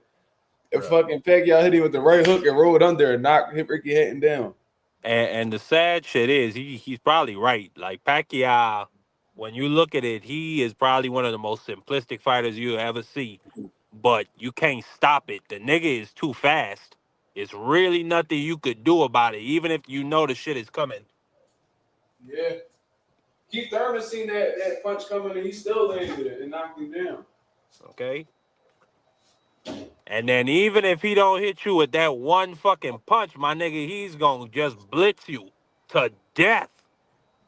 I remember I can't remember who he was fighting. It was a fighter at lightweight, but he beat him to death so badly. The dude said he thought Freddie was in the ring jumping him with Manny. Yeah. Yeah, I know what you're talking about. I forgot the dude's name, but he was like, yeah, like he said he's too fucking fast, man. He's too fucking fast. Let me see. That's what Sugar Ray Leonard used to do to people. It's nothing you could do against speed like that. All you could do is just stand there and get beat to death. Let me see what guy it was. I think it was it David Diaz? Yeah, it was David Diaz, yeah. It was David Diaz. Yeah, I remember that shit, bro. That was hilarious. But he kept that shit a buck. He was like, man, You know how bad you gotta be getting whooped for you to say for it to feel like you getting jumped from multiple sides? Pacquiao was that fast, bro. I ain't gonna lie, bro. I didn't like Manny Pacquiao my whole fucking teenage life because I was terrified of. Cause I was such a huge Floyd fan. I felt extremely threatened by Manny Pacquiao style, bro. Yeah, I did too, bro. And that's how I know, like, and because like I experienced that myself, I know that's how the way Tank fans look at like Shakur and you know at one point in time Devin and shit like that because, bro, I felt the same way about Pacquiao. I was seeing Pacquiao knock all these niggas out and be all fast and throw these punches, and I'm like, bro, I don't know. In my head, I would never admit it, but like in my head, I'm like, damn, I don't know if Floyd could. It wasn't even that. It wasn't even that I thought I was threatened by it or I thought he could beat Floyd. I had no doubt in my mind he would beat Floyd. But my thing is, I just hated Manny because that's how the media made it. It was us against them. Like they made it to where like Floyd was the villain, and I just wasn't gonna let my guy go out like that. Especially when I knew he could whoop this dude's ass any day and time. But years later, looking back at it, Floyd wasn't really. Or I'm gonna say this: I don't think either of them were trying to make that fight. And when you look at it, I mean, Floyd got paid. Floyd got $400 million. Manny got $200 million for the fight when it eventually happened. I mean, I can't blame them for that. When you really look at how the money broke down in the end, I can't be mad at them. I mean, I can't be mad at them. Like, the fight should have happened. If that fight had happened when it was supposed to happen in 2009 or 2010, like, bruh. Like, we've never had two supernovas like that, Mazuma. We've had Sugar Ray Leonard and Marvin Hagler, but it's never been like that. Like, Marvin Hagler stayed at middleweight. Manny Pacquiao is just this generational fighter that moved up almost 40 pounds of weight and knocked out every motherfucker in every weight class along the way. And Floyd is just this unbelievably skilled virtuoso. Just this genius that you put up there with Ali and Sugar Ray. And he moved up all these goddamn weight classes. They were supposed to fight each other in their peaks. But it just, man, that shit is just something, bro. Like, that shit kills me inside that we didn't get it.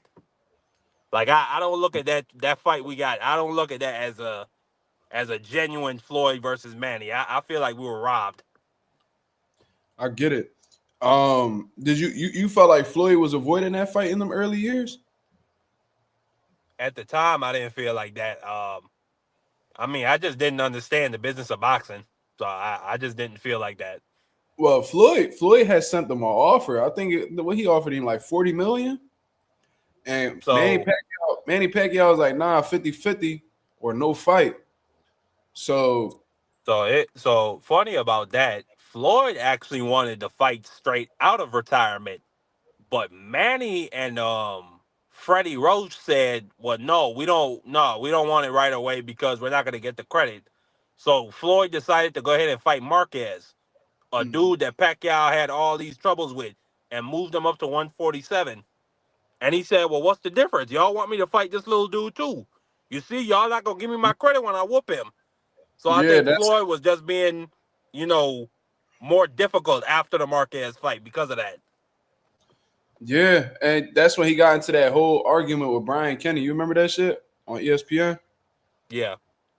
What? He No, was but that was Brian Kenny's job. Brian Kenny's job was to no, stir no, shit no. up.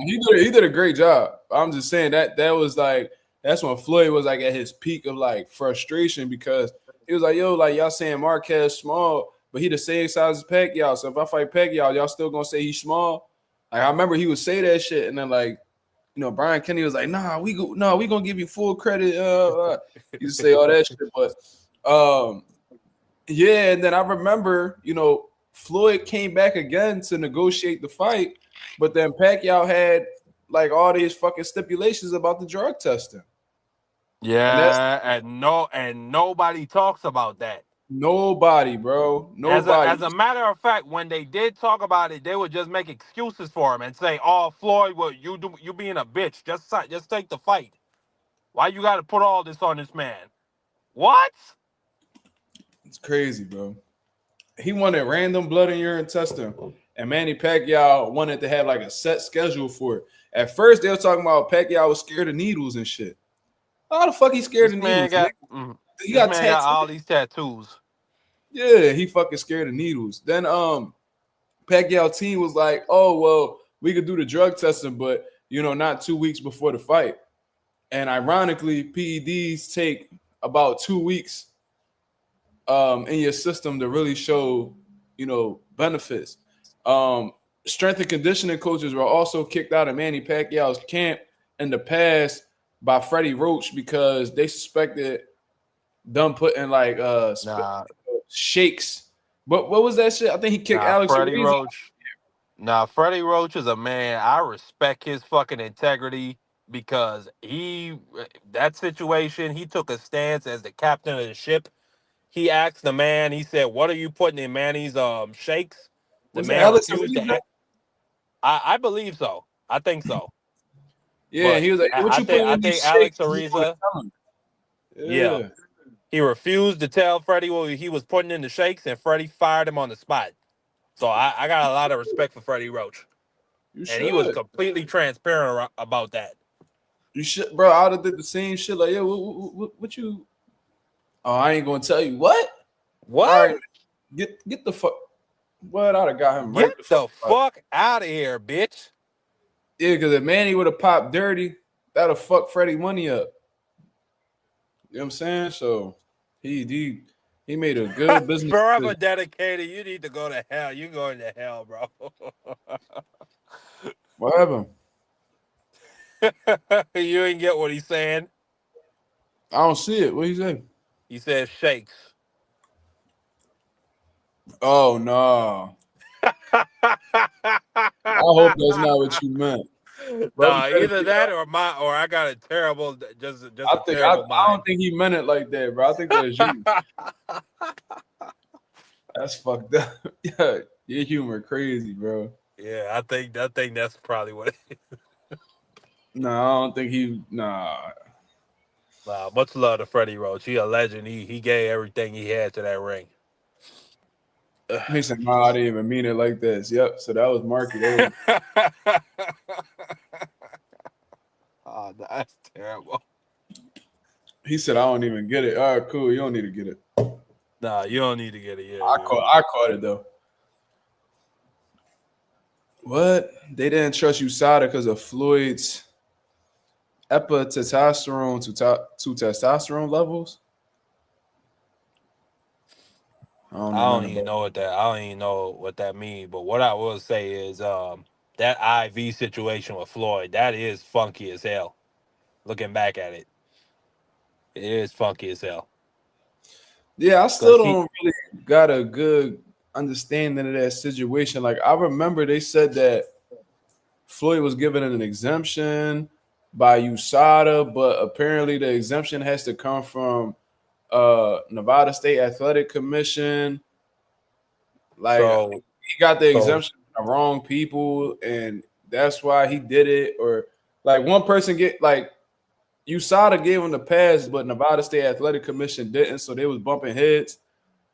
It so was so like what I think what my recollection of what happened is USADA and Nevada State Athletic Commission, they have two different rules about IVs. So in Nevada, I think they're cool. They cool with that type of stuff. But USADA was not notified, and they had no clue about that. And the thing that makes it even funkier is that after the article came out, basically exposing it, then they applied for the TU. I think they call it the TUE, the temporary exemption. Then they applied for it after all the shit came out. So that makes it even look funkier to me. But I don't know. That's weird. Because especially they say IVs are used to mask certain things or to flush your system of certain things. yeah, So it's a masking agent, and it can also flush your system out. Yep. yeah. So if we Like being if fair people and equal hungover, across the board, that's really funky. yeah, like if you hung over or whatever, and you get an IV, gets rid of it. Just yep.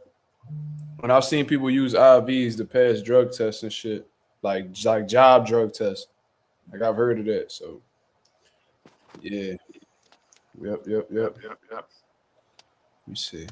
Yeah, Bob Brown was talking about it. But Floyd never, I mean, you never really know. But like based off of what I've seen from Floyd, I never seen anything he do that was like, oh, he gotta be on it. Like, I don't know. Pacquiao, Pacquiao was hella suspicious to me. But I can't say Uh, nothing. Can't prove it.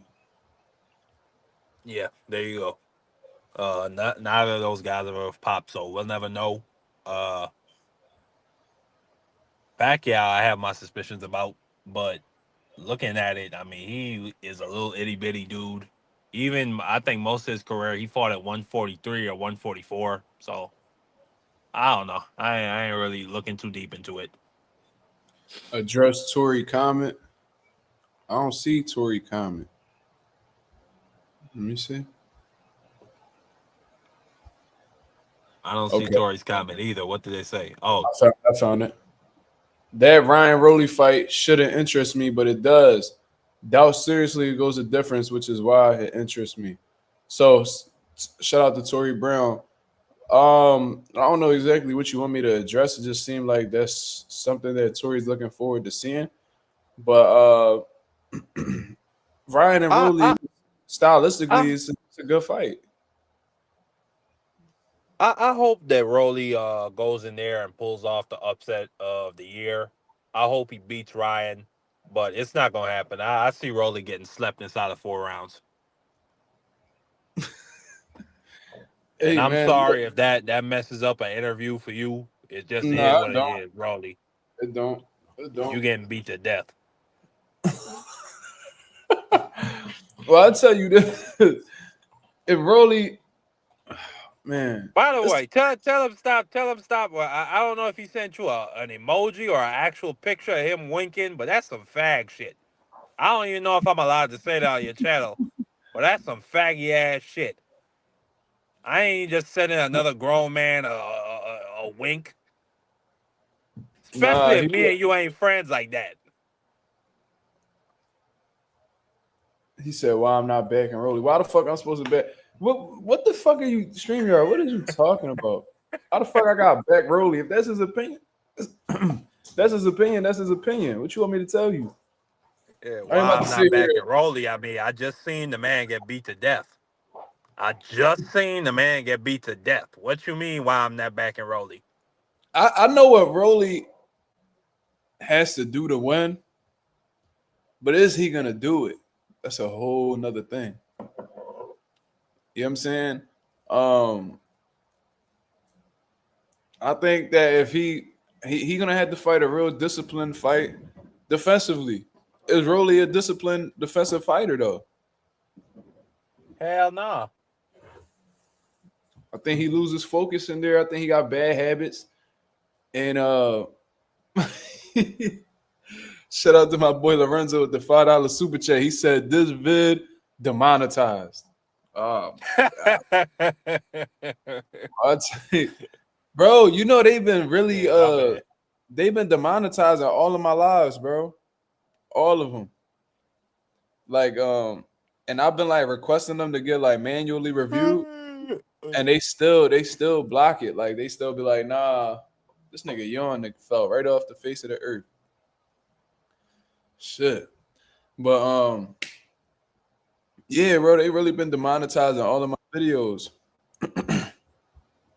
Yo. I am back. But salute to Lorenzo. Thanks for covering. My bad, Mazuma. My bad. No. I've been saying in general they've been demonetizing my videos, but I have been wilding though. I've been saying some crazy shit on here.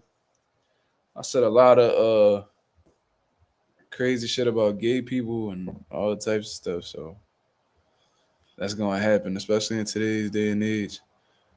StreamYard talking about you gotta watch your language, act more professionally. Nigga, fuck you. Yeah, respectfully. Fuck you, bro. Yeah, I ain't changing shit. You If the I type want to nigga. say another grown man is faggy for sending another grown man a wink, I could do that. Respectfully. Okay? Well, you gotta move And more when I Tell say your mom faggy, to move more professional. I'm not being disrespectful or hateful Tell towards your gay mother. people. Tell your mother to move more professional. Why you had 8 stepdads since?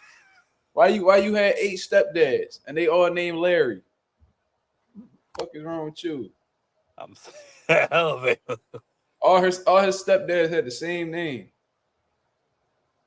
Fuck out of here. Damn. Tell your mother to be professional. Motherfucker. I ain't changing shit up. It's my shit. Respectfully. God damn it.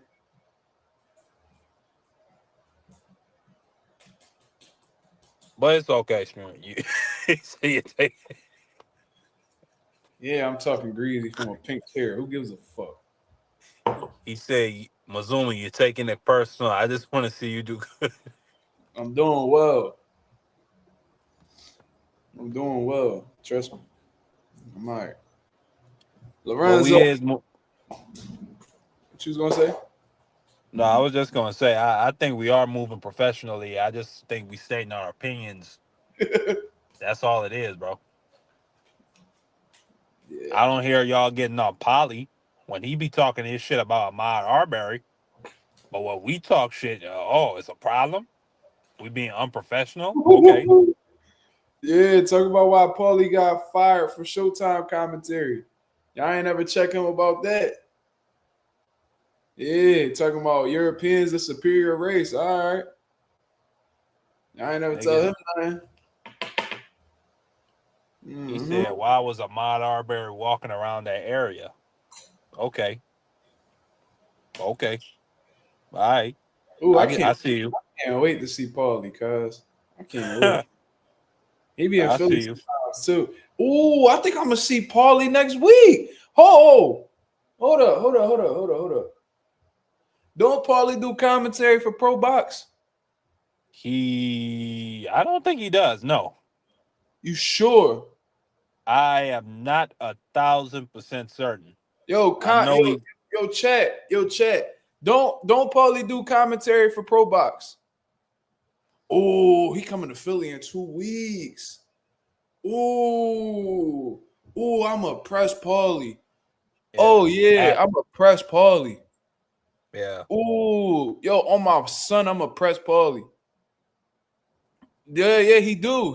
I fucking knew it. He coming to he coming to Philly. They Nicholas Flies and all them. I'm going to go watch that fight. My pop got me a ticket. Oh yeah.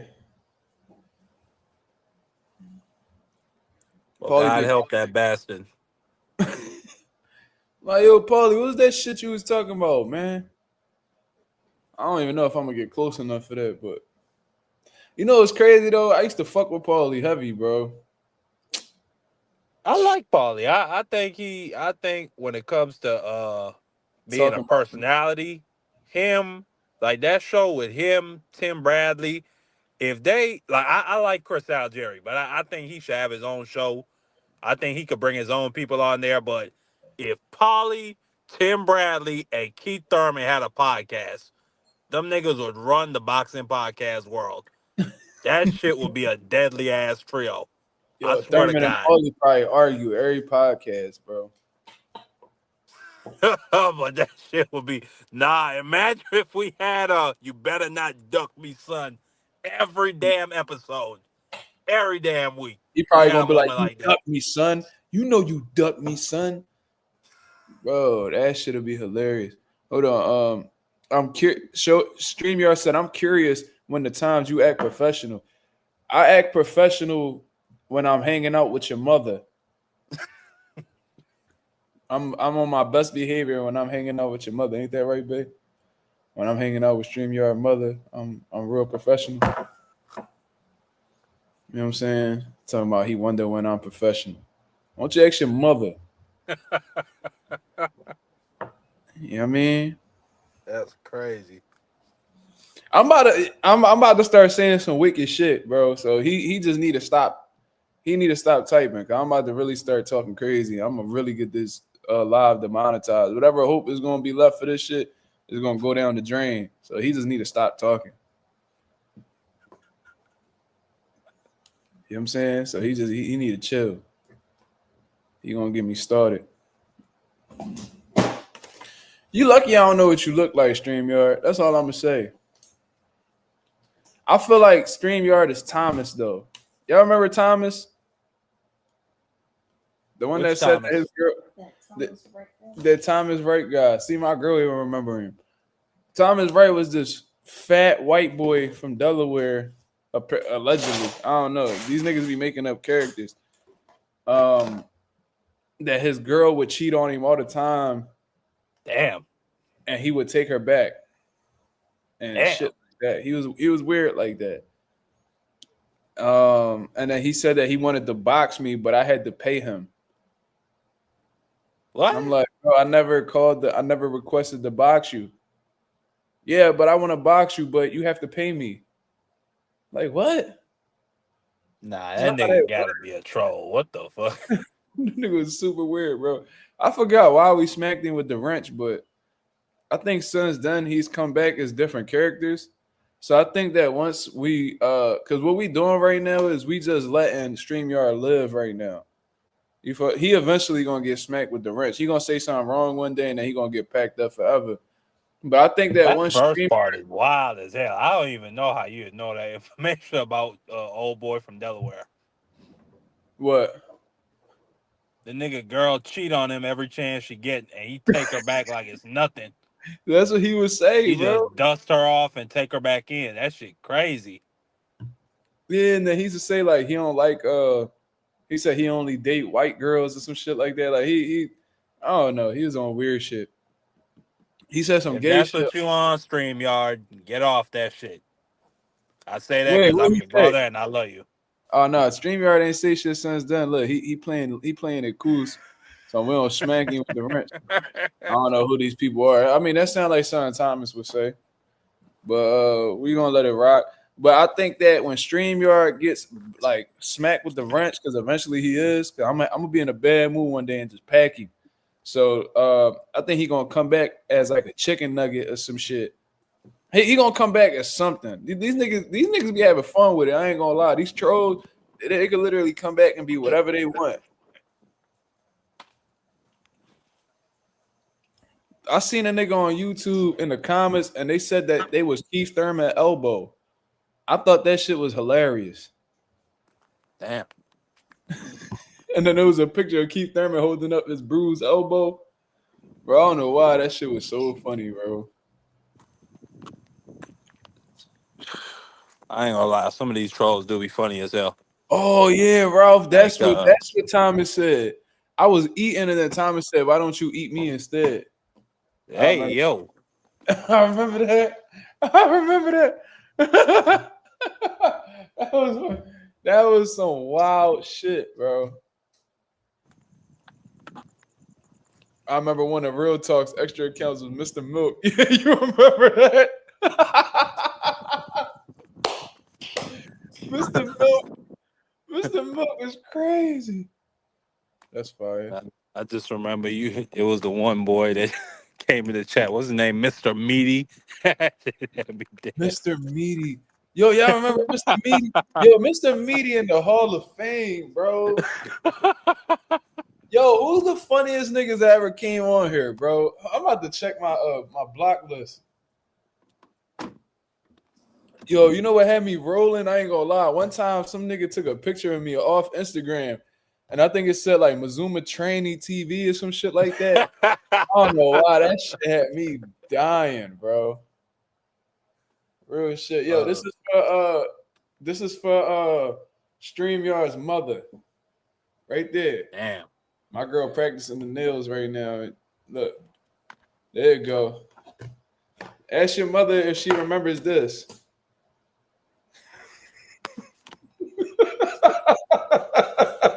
The most legendary troll on this bitch is that nigga. Ask your mother if she remember these two fingers. StreamYard, ask your mother if she remember the middle and the ring finger. She remember the whole fist. But the most legendary goddamn troll to ever live on this bitch is Southpaw TV. I don't fuck with that nigga, but he is funny as hell. I never forget that video he put out about Shakur Fiance. And then he kept saying over and over. He just kept showing the bitch with different niggas. And he kept saying, Shakur Stevenson's fiance, Lyric Michelle, no protection.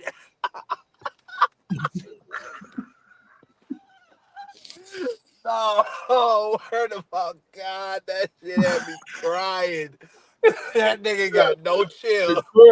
Yo, Shakur probably watching Lyric Michelle, no protection. Yo, I know Shakur watched that shit and had his fist balled up the whole video, bro. Oh no, that nigga cried after that shit. He probably argued with the bitch too. Like, who is all these niggas? I didn't see. Why you took all these pictures, bitch?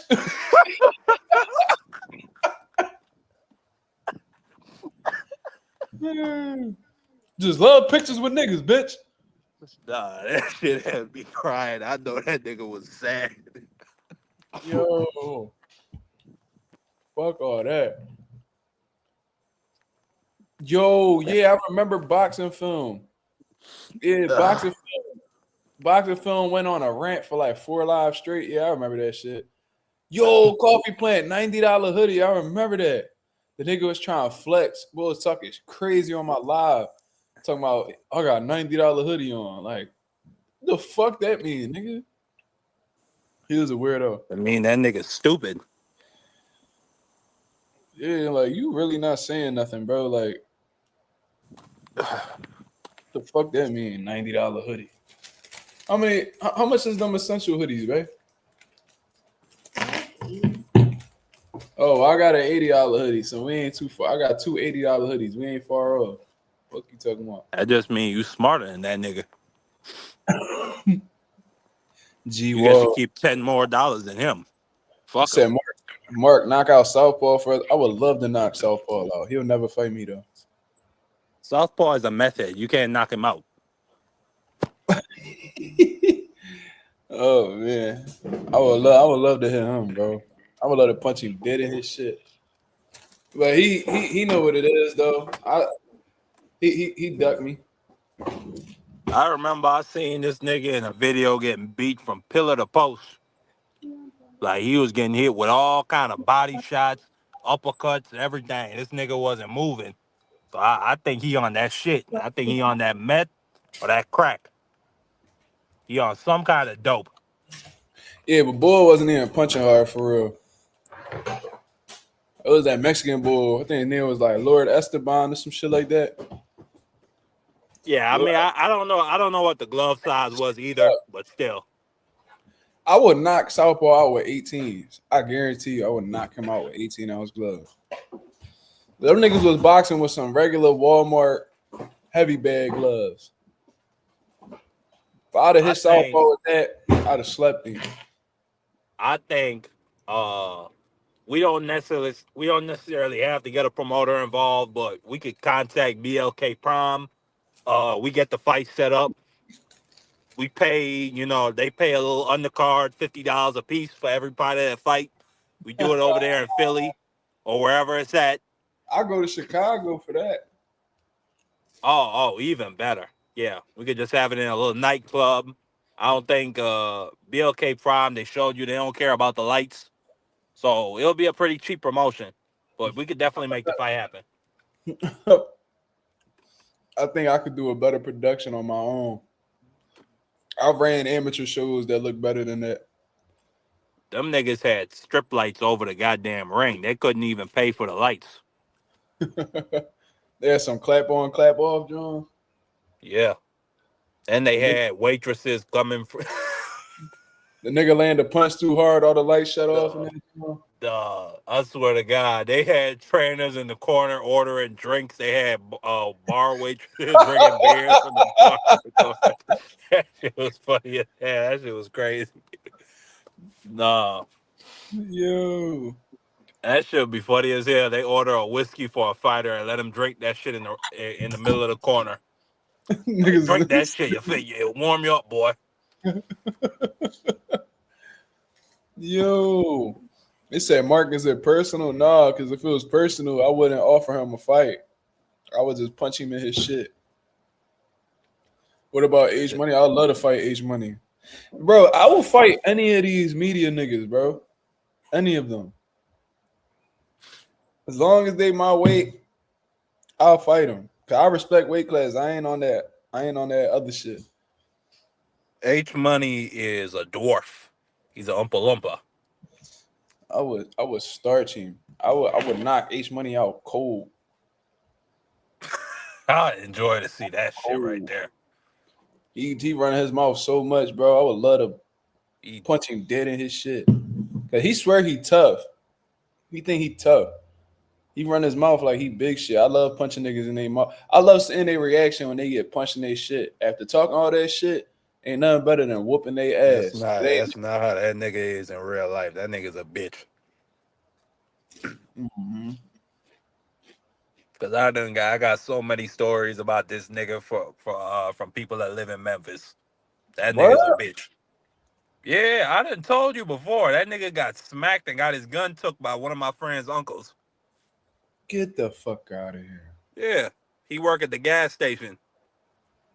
You lying. Hey, I'm telling you this from a very trusted source.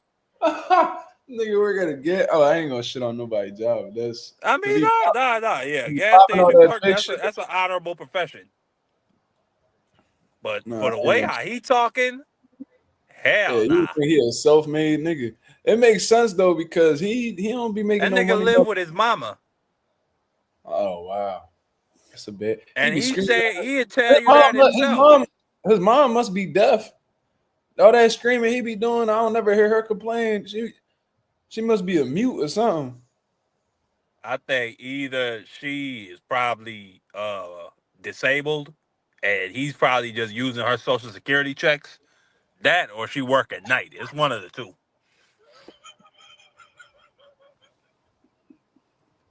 Because you're right. That nigga loud. Yo. He made 10K off the Haney Young Thug situation, though. What the fuck is that? What are you talking about? What's Haney Young Thug? What are you talking about? Yeah, I don't know what he's talking. I know he got a lot of viewers off of the Haney Shakur situation.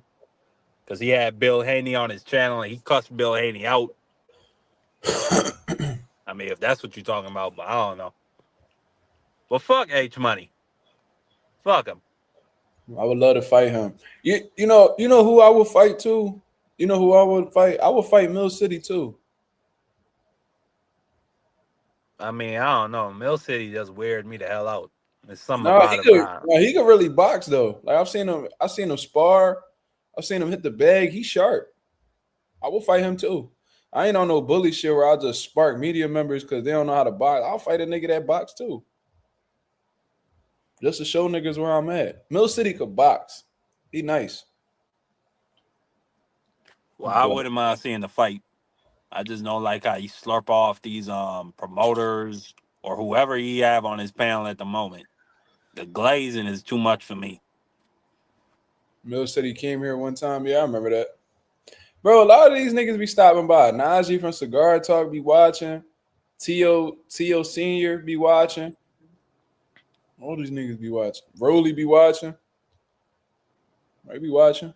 Bill be watching whenever he feel like watching. T.O. and his people.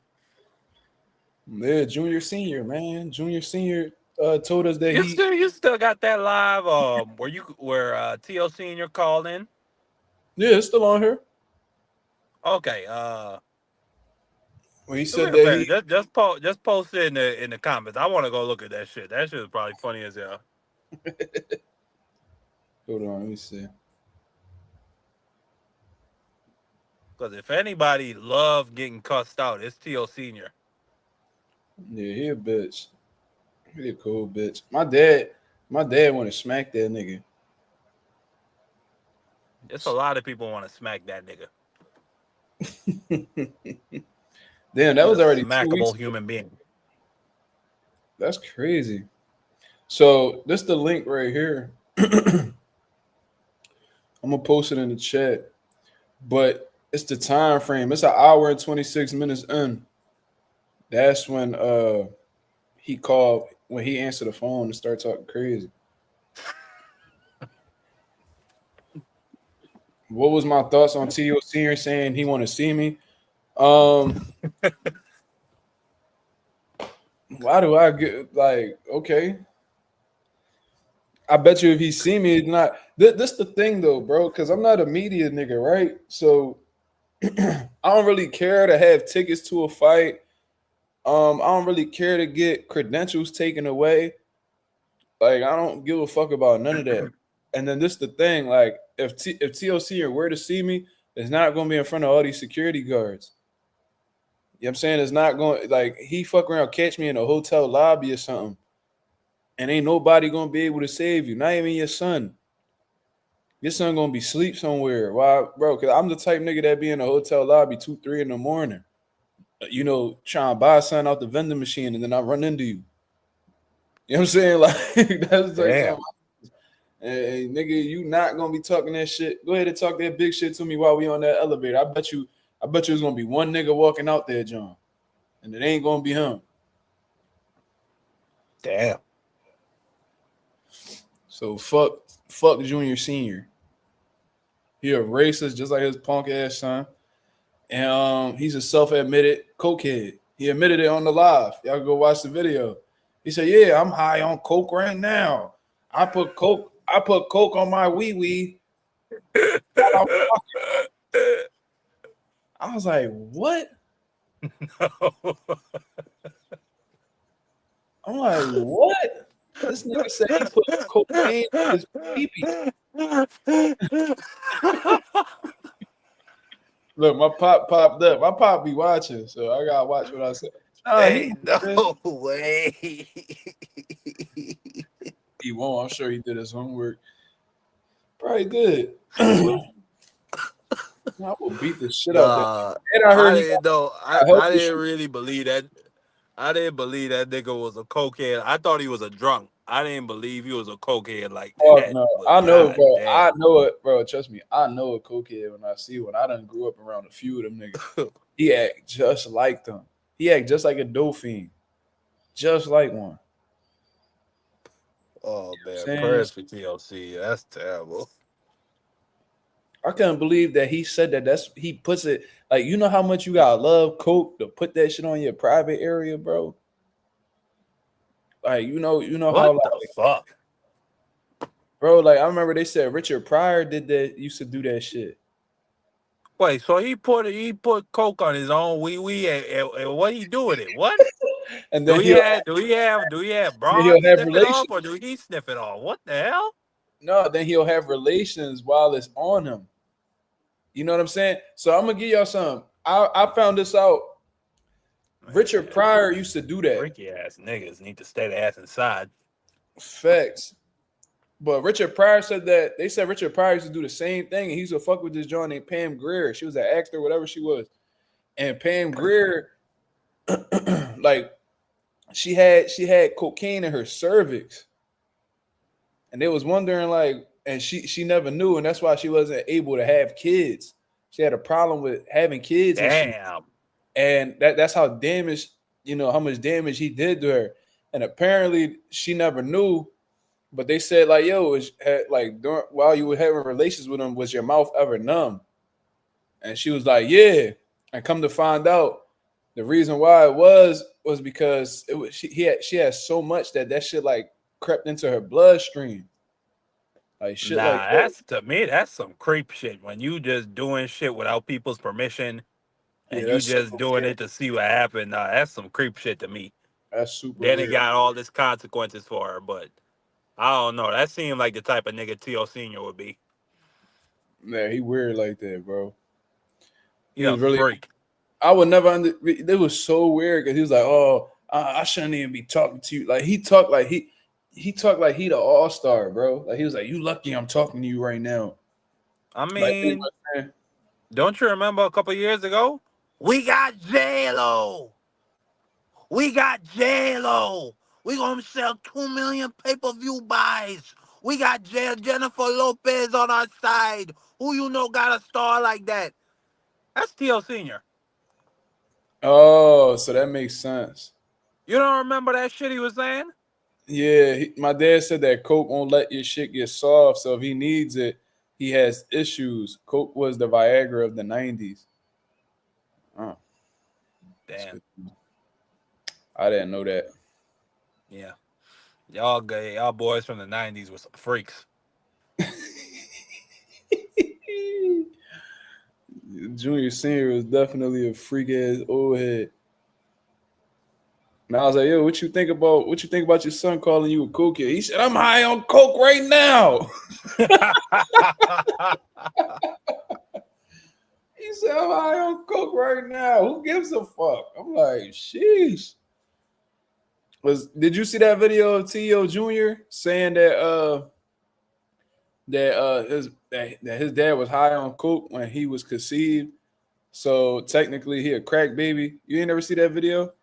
I have not seen that video, but yeah, I seen that. When he says it makes a lot of sense now. Hold on, let me see if I can call T.O. right now. Yo, y'all want me to call T.O. Senior right now before I get up live? Let me see if he'll answer me. Let's ask if T.O.'s mom was on that shit before she knew she was pregnant. Oh my God. Let me see. I gotta save his number. I keep losing it. There ain't that many Teofimos out in this. I never heard of that name until. Swear to God, never heard of that name. What the fuck is a Teofimo? Never heard of that shit in my life. that nigga said, I'm high on coke right now. Yeah, he said, hey, I'm high right now. Who gives a fuck? I was like, damn. What you think about your son calling you a crackhead? I'm high right now. Let's call this nigga, man. Oh my God. Oh no, that shit funny. Come on, pick up, you fucking dope fiend.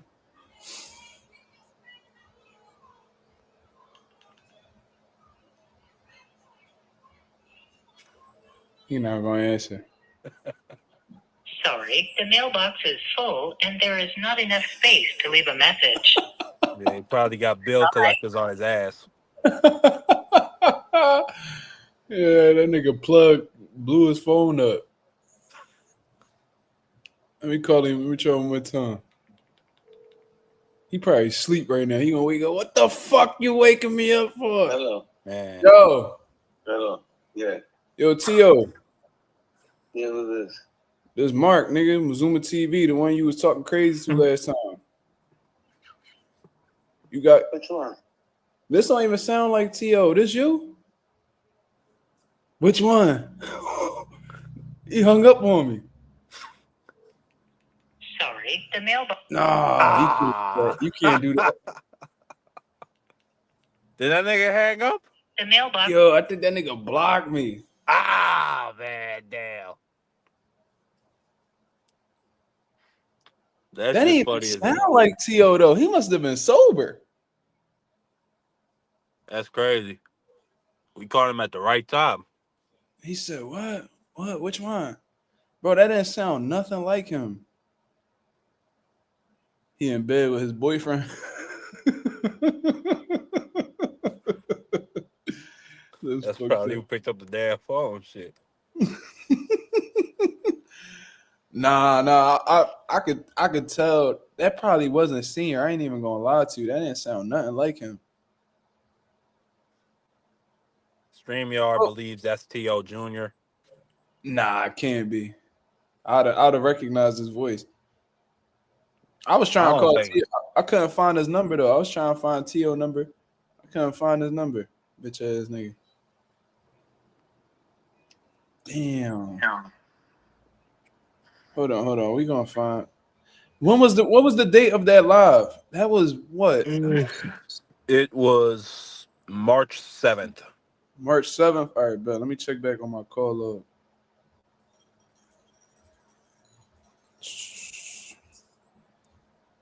Landordosa says that was him. He's sleeping. He is sober. I don't buy it. Sorry, the mailbox. That nigga he either turned his phone off or he blocked me with the quickness, bro. Damn. Nah, why you asking if I got a lot of call logs? What type of question is this shit, bro? This nigga always asking weird shit. What he asked? Nigga asked, you have a lot of call logs? I don't see the relevance of that question. But Coffee Plant says he blocked you. I told you he police. I wish there was a way to fucking get T.O. Jr. number, bro. My dad's Rolly for that job. Yo, that nigga would be sick.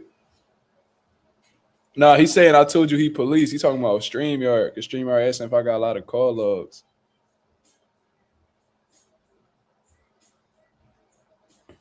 Fucking pussy.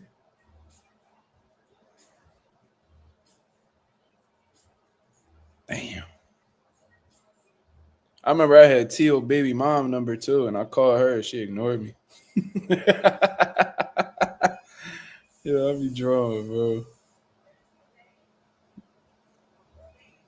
What's her name?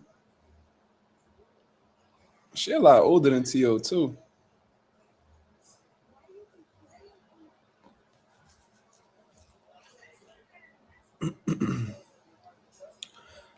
All right, y'all. I'm gonna get up out of here, man.